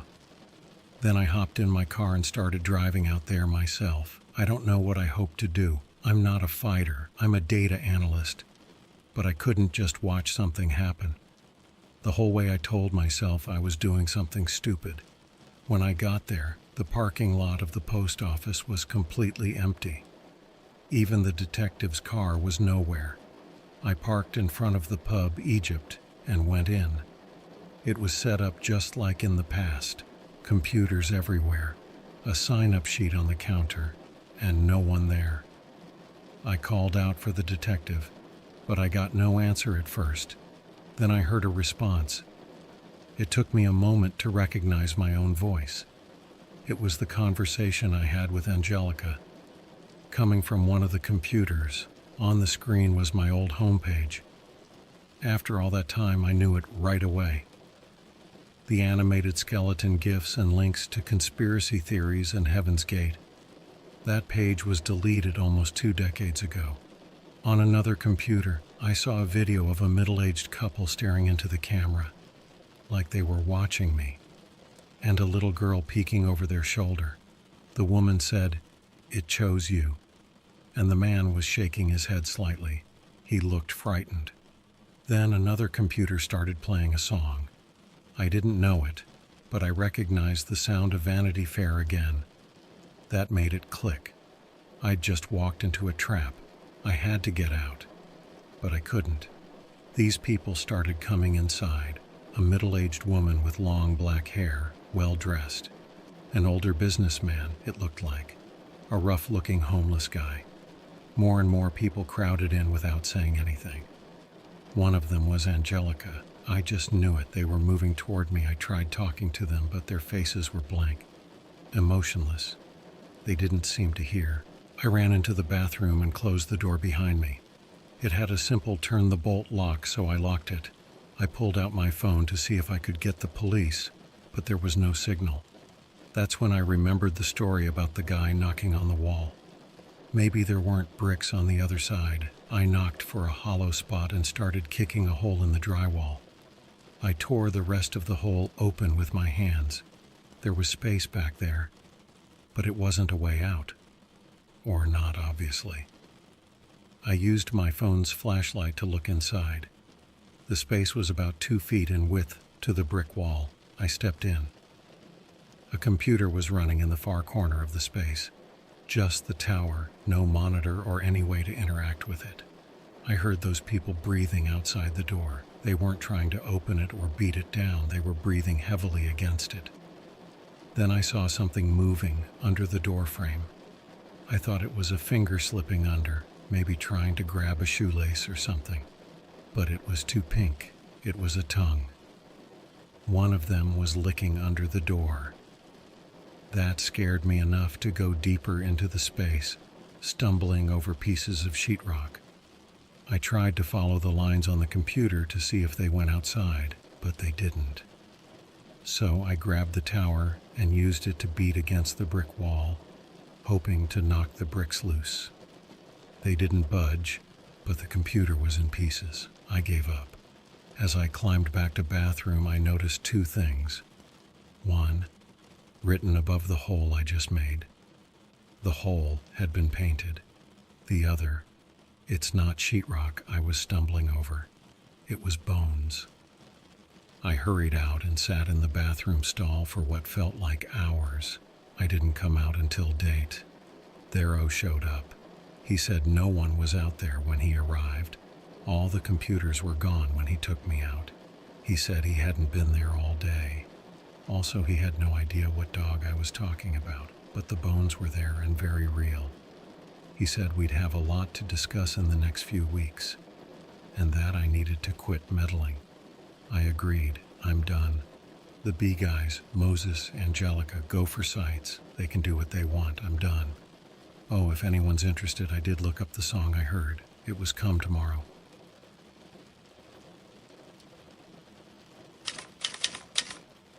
I think it really is over now. There were obviously a lot of loose ends after my last update. Too many. I think I can put most of them together now. At least I'll try as best I can. I can't say I'm right about everything, but I think I'm close. First, here's what happened. After the incident at the Egypt, I went home to relax and forget with some DVR'd Seinfeld episodes. It was the episode where George finds a doll that looks like his mother.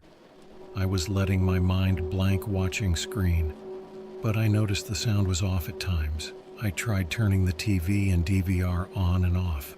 That seemed to fix it. Then it happened again, like the voices would get doubled randomly, some kind of echo. The next time it happened, I tried muting and unmuting the TV to see if that would help. That's when I noticed that the echo seemed to be coming from behind me. That was weird because I don't have surround sound or any other TVs in the home. I left the TV on mute to listen carefully, make sure I wasn't just hearing some other background noise. I would understand if my mind was playing tricks on me after all that happened. Before I could unmute the TV again, I heard Kramer saying, "Jerry, you don't really exist. You're just a part of me. I need you back inside." I dropped the remote without even realizing it. It hit the floor, and the batteries went rolling, scaring me even more than I already was. I grabbed my phone to call 911. It was dead. The battery had been removed. I felt really, truly in danger for the first time since this all began. The weird people was one thing. This felt like premeditated murder. While I stood still, thinking, waiting for something to make me react, I heard my mother's voice. I made you some blueberry pancakes and you're just gonna love the way they feel inside your body. These are words I'm sure I'll never forget for the rest of my life. Whatever was making those sounds wasn't my mother. I haven't made clear the layout of my house. It's a 3-bedroom and I made the last bedroom my living room. I used the actual living room for a book movie library. I wanted to be original. That was a very dumb idea. To get out of the house, I'd have to run right to where the voices were coming from. My windows don't open, but I thought about breaking one. Then I heard the front door open. I was sure I'd locked it, but I was sure of a lot of things that were wrong lately. And someone shouted, "Get over here, quick!" I sighed in relief, because I recognized Dade, Thoreau's voice. That guy is a credit to his profession, I thought. I started out to the front door, trusting he'd protect me. Something stopped me in my tracks. My phone was ringing, the phone with no battery, no power source of any kind. The caller ID was "Don't Go." I answered and only heard the sound of buzzing bees. I don't pretend to understand this at all, what the bees have to do with anything. But I took the warning seriously. I went back to my living room, closed the door, locked it, and smashed a window. I climbed out. I heard my dad's voice yelling at me to get back immediately. In any other context, that would have made me cry like Niagara Falls. I miss Dad a lot, but I knew that wasn't my dad, and it felt all the more evil because of it. "I have every drop of you," Dad's voice shrieked. I ran to my neighbor's home. He kindly let me in and allowed me to use his phone. His dogs were going wild, but nothing happened until the police arrived. They got here pretty fast and they're all with them. They were in my home for 5 minutes before they came out with someone in cuffs, kicking and struggling. It was definitely a woman. That's what happened. And that was the last. Since that incident, nothing strange has happened. Life has been relatively peaceful, and I've been able to start work on picking up the pieces. I've been able to think a little. It hasn't been long, but from what I heard from police Dade Therault and independent investigators that got involved, this is what I've been able to piece together. Make of it what you will. So, first of all, there really was a girl named Angelica. I really talked to her in the 90s. She had a good home, a good middle-class family, a good school, but she didn't like any of it. She liked computers, and that was it. When the internet came around, she could pretend to be anyone or anything. She liked that even more. Then she met me. Something about the way I talked to her just rubbed her the right way because she got obsessed with me. Her bedroom was covered with sketches of me and her together. Investigators didn't know who it was at the time, and she'd taken her hard drive with her, so it was just some boy. Could have been David Boreanaz for all they knew. When she ran away from home in 1999, it had nothing to do with the Hole, or the Egypt, or Y2K. She ran away to be with me, and she succeeded. I had no idea the whole time, but she was with me. Without her computer, she didn't know how to reach out. So she just lived in nooks and crannies of my home until I left for college in 2001. She slept under my bed, just like in the recreation of my bedroom in my old home. I don't know if she followed me to college or not. She wouldn't talk about that time, they say, but I suspect she just stayed there in my old bedroom waiting for me to come back. After 18 years, she's tired of waiting. Something sets her off, I guess. Because she starts sending me emails. She seizes on the Hole, I assume, because it really was a secret website that I shared with her. More on that later. Then she starts constructing a mystery to lure me in. I'm not really sure why. I think maybe she was psychologically bound to that room, or she thought it was the only way to distract me from my regular life. The purpose was to bring me back to her, sort of. Over the years, she has watched me and listened to me for countless hours. She has trained herself to imitate the voices of almost anyone in my life. That even extended to the cast of Seinfeld, apparently. She used her technical knowledge to imitate acquaintances online, like Ben was just on vacation. All trickery. She carefully and cleverly manipulated me every step of the way. I was a total puppet. I don't know if I threw her for a loop even once. but where it was all supposed to end was me coming back to my room in the old house. Finding my room the way it used to be, with the old dial-up modem, the old tower, my old VCR, and a PlayStation 1 hooked up, ready to play. It was like being a teen again. I think she expected me to just revert back to my old self.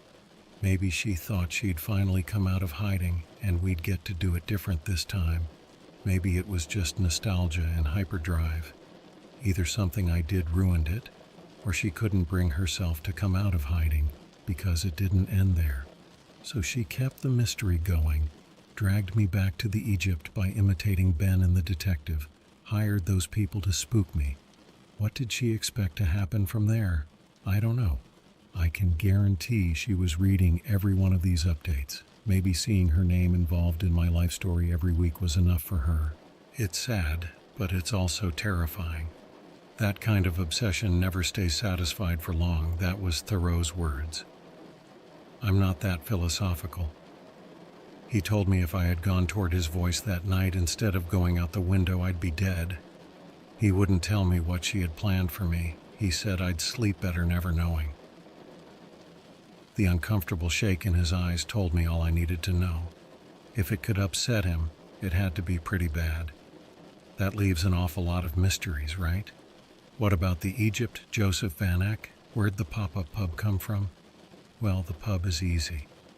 It was a group of community college kids and their calculus professor partying in an abandoned space. They didn't want to get busted, so they pretended to be a pub and put everything back the way it was meticulously. The Egypt is also kinda easy. So Joseph Van Eck and his niece were actually not inventions of Angelica. How much of the more mysterious aspects of the story are true, I'm inclined to be skeptical. Police were able to confirm that the Egypt was indeed the front of a doomsday cult, and they really had abducted children to digitize their souls.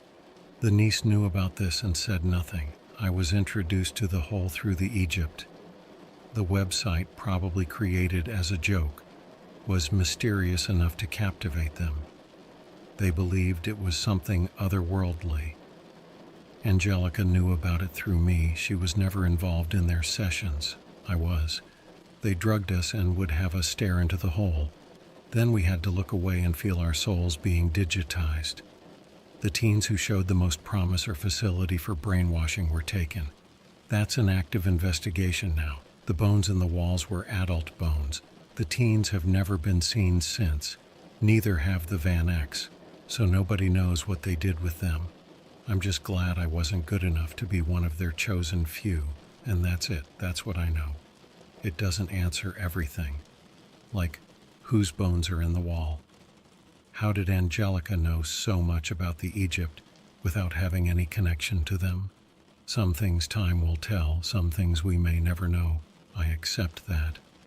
There's just one thing that does bug me, because the more I think about it, the less sure I feel about everything, like the last piece of the puzzle, but it doesn't fit in the last space. It's one of the things Angelica had in her possession. It was an old Bass VHS tape. I didn't want to watch it alone, so I watched it with Mom. That turned out to be a good idea. It was actually one of my family's few home videos, Halloween 1989. Dad, holding the camera, is coming up to our bathroom where Mom is putting the finishing touches on my costume. She backs away and I jump out at Dad, buzzing. "A bee," he says. "Holy Moses, that's all the end." "Holy Moses!"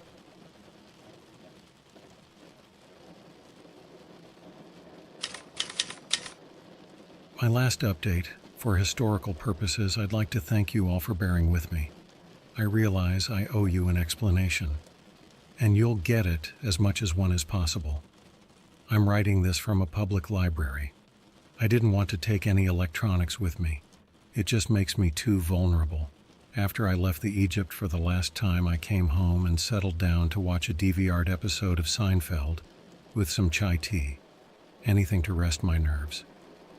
Just as I settled, I got an email notification on my phone that said, "Please look," and provided a link. I didn't recognize the number, but since the link was to a Guelph University page, I figured it was Ben.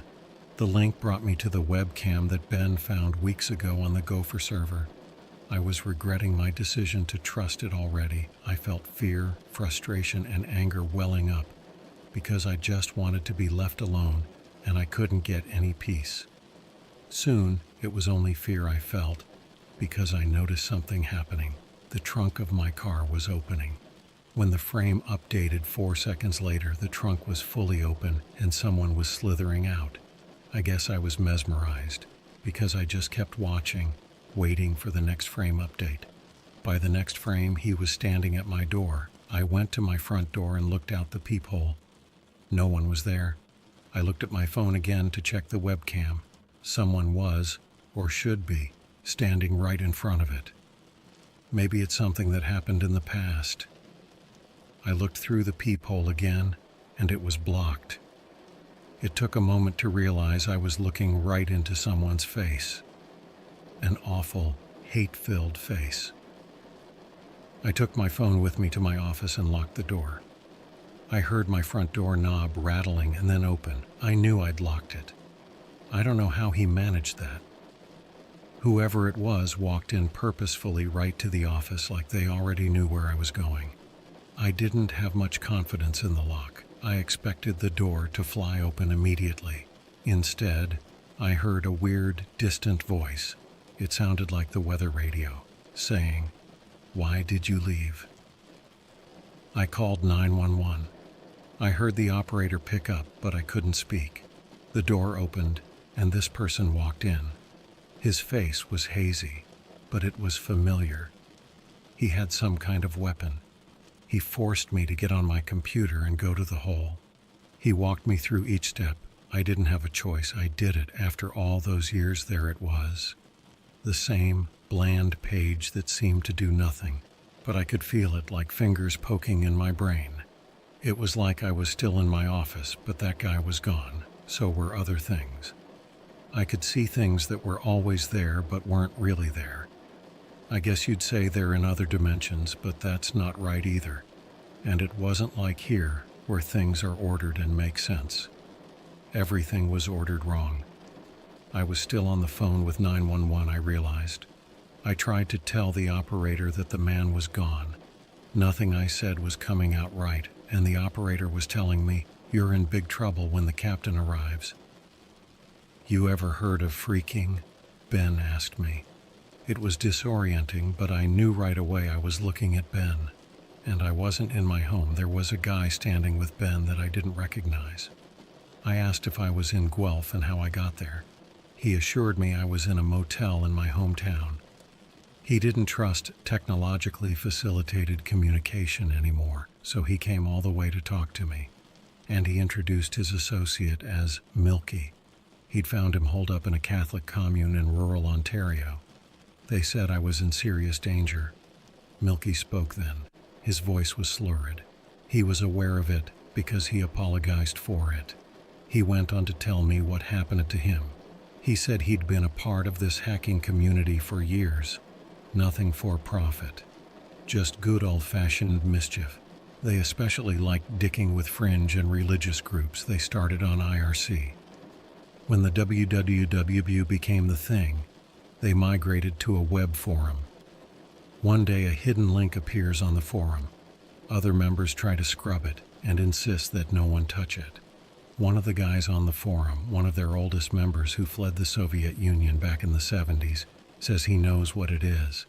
It was studied before, and it was never, ever supposed to be available to the public.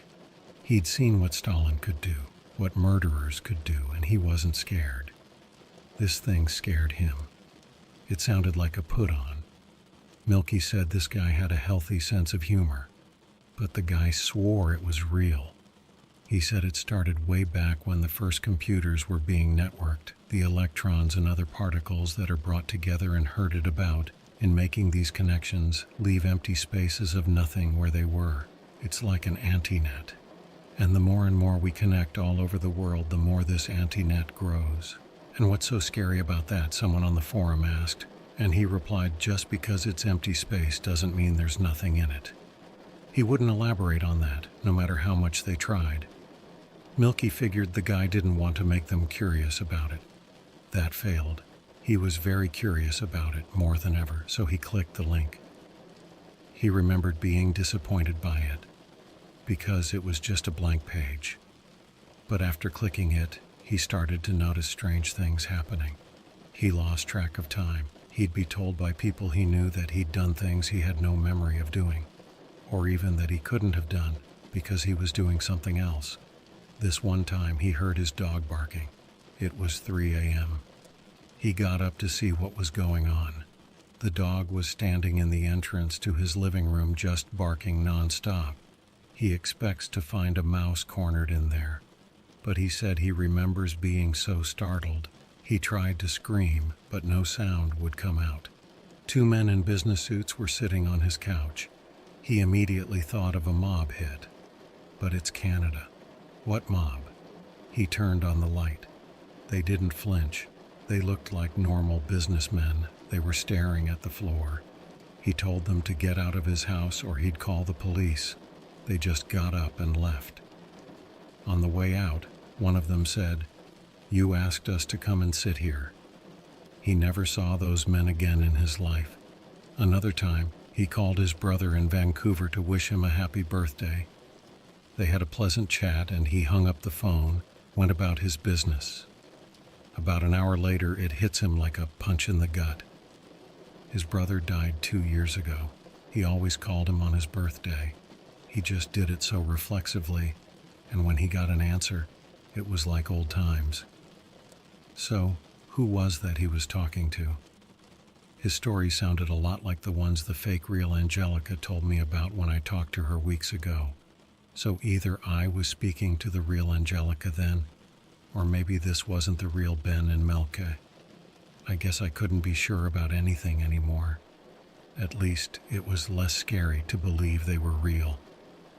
During this time, he kept checking the hole. He wanted to figure it out. Now he thinks it was controlling him. He doesn't remember the things he saw when he visited, but he said the old Soviet was right. It wasn't empty. What he saw in there, his brain won't let him remember. I just wanted to know why all this was happening. Ben stepped in here. He said there's only one way he can think of for this site, if it can be called that, to influence a mind that way. It has to be electromagnetic emissions.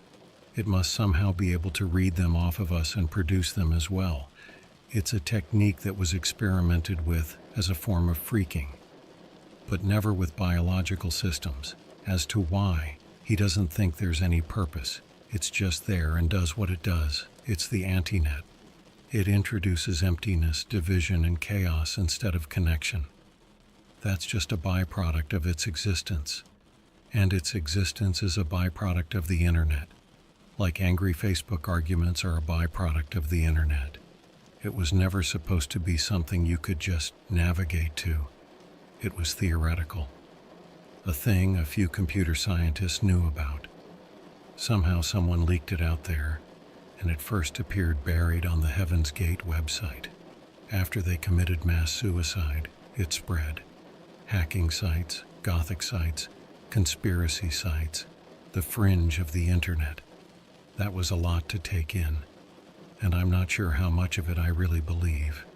On top of that, apparently several hours had passed since the man made me click to the hole. During that time, I wrote and published the previous part of this story. I've read it over and over now, and it seems so odd and purposeful.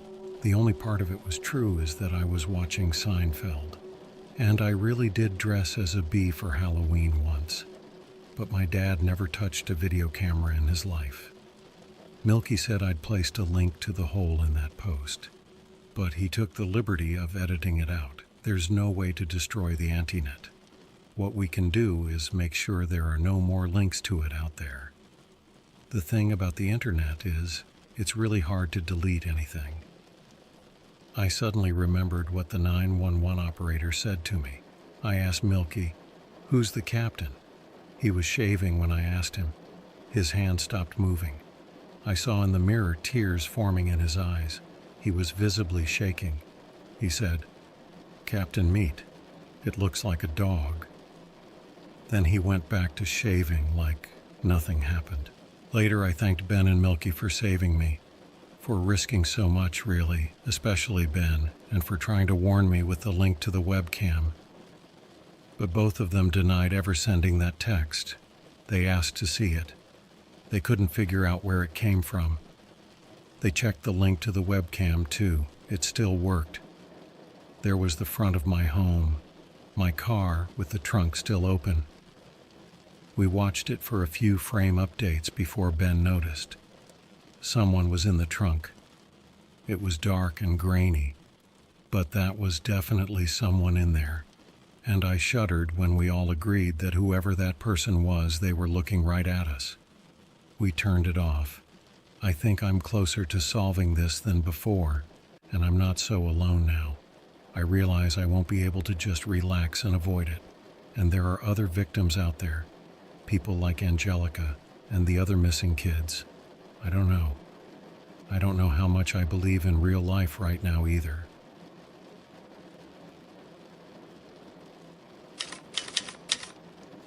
I woke up in the middle of the night a few nights ago. We didn't want to keep paying for the motel, so we ended up crashing with my mom. She was happy for the company, and she was obviously worried about me. She said I had to get a grip and not let my life slip away. Just solve this thing, she said. It was weird. It wasn't the sort of thing my mom would say. Anyway, I woke up because I was hearing whispering sounds. You'd think louder sounds would wake you, but no. The whispers are the worst. I listened carefully. I tried not to move. I wanted to hear where they were coming from. It was a two-way conversation. I couldn't make out any of the content, though. Just a word here and there. I got up slowly and looked toward the corner of the room. That's where I thought the sounds were. It took a while for my eyes to adjust. When they did, I saw Milky kneeling in front of one of the electrical sockets.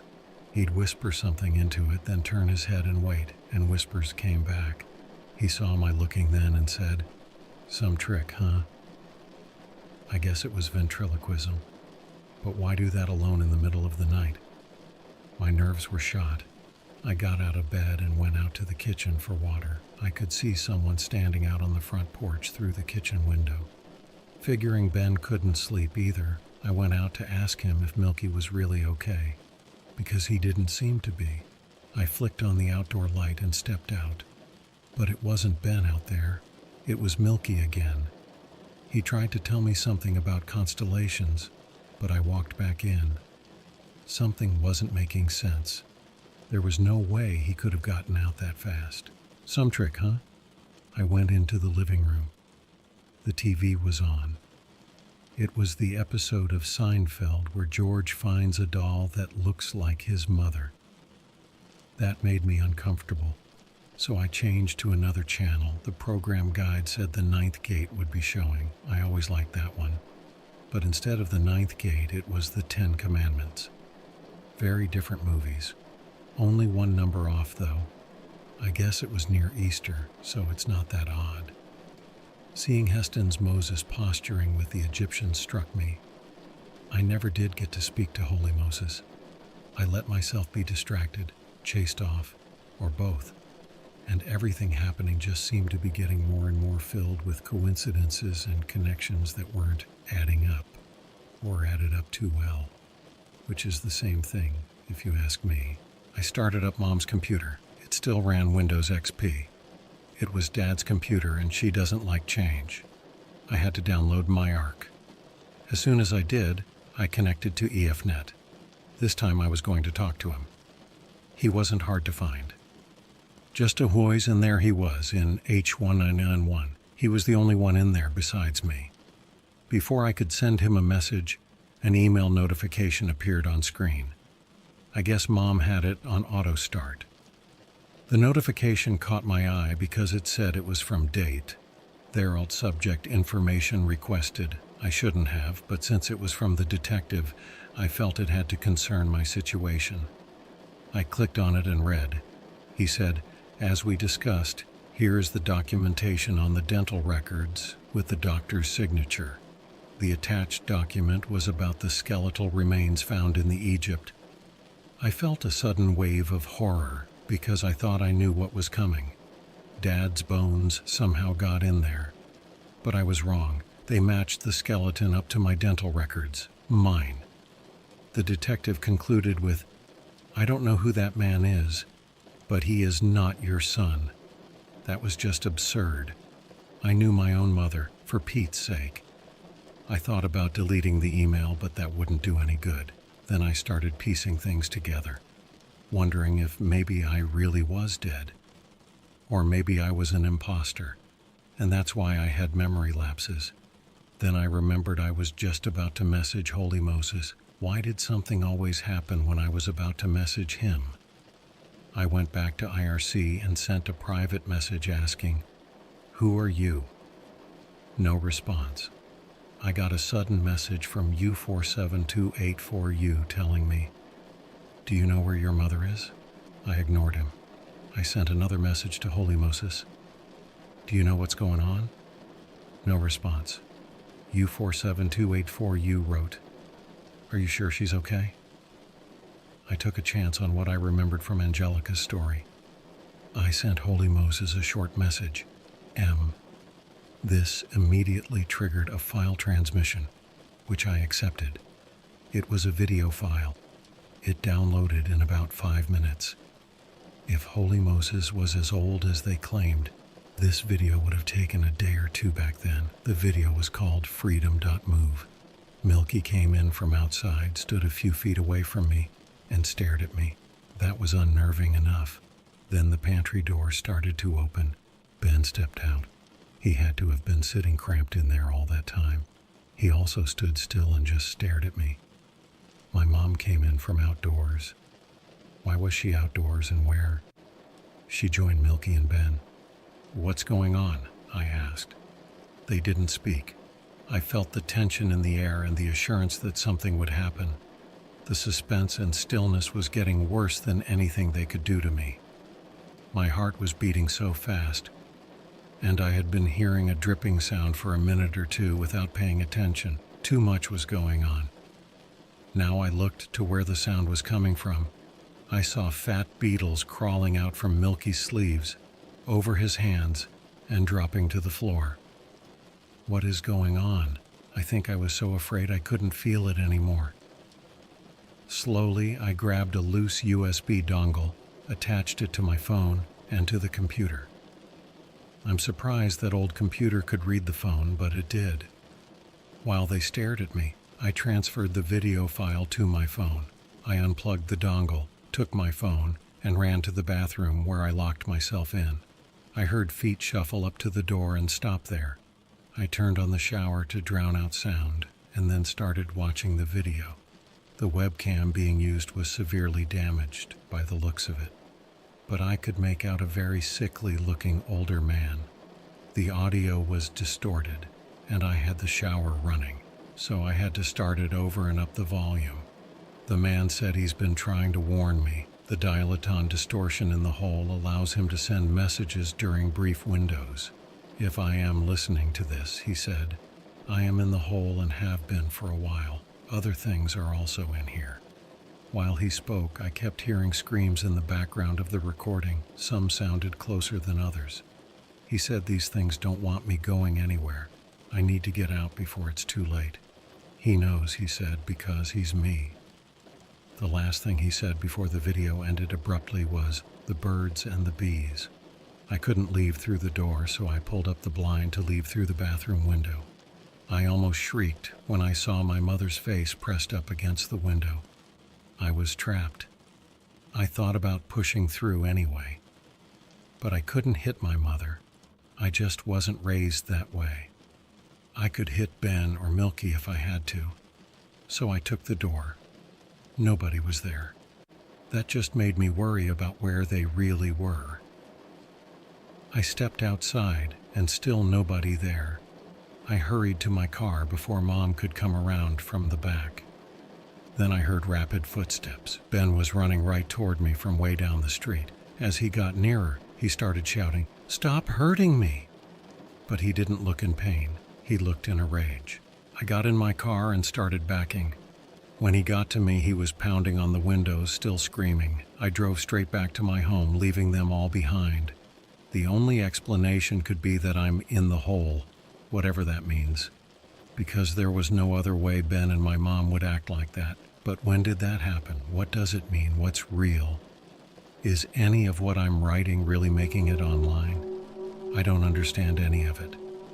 Before I even stepped inside my home, I knew something was wrong. Waves of something, just bad, pure bad, were hitting me. I opened up. It looked normal. I started turning on all the lights, and I grabbed a knife from the kitchen drawer. Then I saw them. 2 men in bee costumes sitting on my treadmill, looking at the floor, not moving, almost like they were stuffed or forgot where they were. "What do you people want from me?" I asked. I kept a tight grip on the knife. They stood up. Then they both looked down the hall toward my office. I followed their gaze but saw nothing down there. After a few seconds of wondering what they saw, I heard the song start. Early in the morning. While I was looking down the hall, they were already heading out the door. I decided to follow them, because whatever started that music gave me a worse feeling than them. As I stepped out the door, I'm sure I heard a dog growling behind me. I followed them across the road and into the woods. I turned my phone flashlight on to be able to follow them. It's like they could see in the dark, the way they navigated the woods. The deeper we went, the more uneasy I became. They just seemed to keep going and going. But the deeper we went, the more I started to hear birds. I never even thought of it before, but I hadn't heard any birds for a long time. Weeks at least. Or locusts or any normal springtime sounds. The more I followed the bees, the more I heard the birds, until they got loud enough I figured we must be under a massive collection of nests. I kept following them until it got too loud to bear, and then it sounded like machinery, like elevators. And then I was back in my office, sitting at my desk, slumped over my keyboard. The corner of my mouth was wet. I picked myself up. It felt like I was just waking up from a deep sleep. The room was bright with sunlight. I could hear birds chirping up a frenzy outside. My screensaver was on. When I shifted the mouse just to see what time it was, the last email from Angelica, with the instructions to get to the hole, was up. But I know time passed. I know I wasn't just sitting in my office the whole time. Someone would have noticed, called in a wellness check, something. It's been weeks. And you've been reading this over a period of weeks. This didn't just show up one day. I know what I'm supposed to think. I just don't know how to make sense of that. I sat disoriented for a while, before realizing I had to urinate, eat, and drink. When I had done those things, I looked around my home for clues. The knife I'd taken was back where it belonged. My old computer was put up in its box. I called my mom to ask if she was okay. She didn't remember any of the events I mentioned, nor ever encountering any men in bee costumes. I called Day, Therault. He said I contacted him on a lead about missing children, but he was unable to substantiate my claims. I asked if there really were missing children. He said, "Sir, there are always missing children," and hung up. I was at my wit's end. I sent an email to Angelica, asking her if she was alive or missing or in need of help. She replied pretty quickly. She didn't answer my questions. She said, "Pretty intense, huh? You can spend the rest of your life in there." That's when I remembered the video on my phone from Holy Moses. I checked, and it was still there. I knew I wasn't dreaming. I played it back. Here would be my evidence. The video was 2 minutes of distorted audio and video. In all the distortions, no recognizable sounds or images. That was a few days ago. It's taken me some time to get calibrated to reality. Nothing strange has happened since. I can't explain what happened. Maybe I had a psychotic break. I was under a lot of stress at work. Maybe someone was gaslighting the hell out of me. Maybe there really is a secret website that uses electromagnetic waves to mess with your mind. Or, you may think, maybe I'm just making everything up. A sad internet nerd in love with Usenet and Gopher sites. I'm just glad it's over. I'm glad to be going back to work like a regular person. Making banana smoothies. not thinking about sinister internet cafes. I really do remember the Egypt and the hole, and it's like reality all twisted. I'll just end by saying I don't think I'll be feeling any nostalgia for the old days of internet for a good long while. I'll start appreciating nature and well-ordered reality a lot more instead. Abracadabra.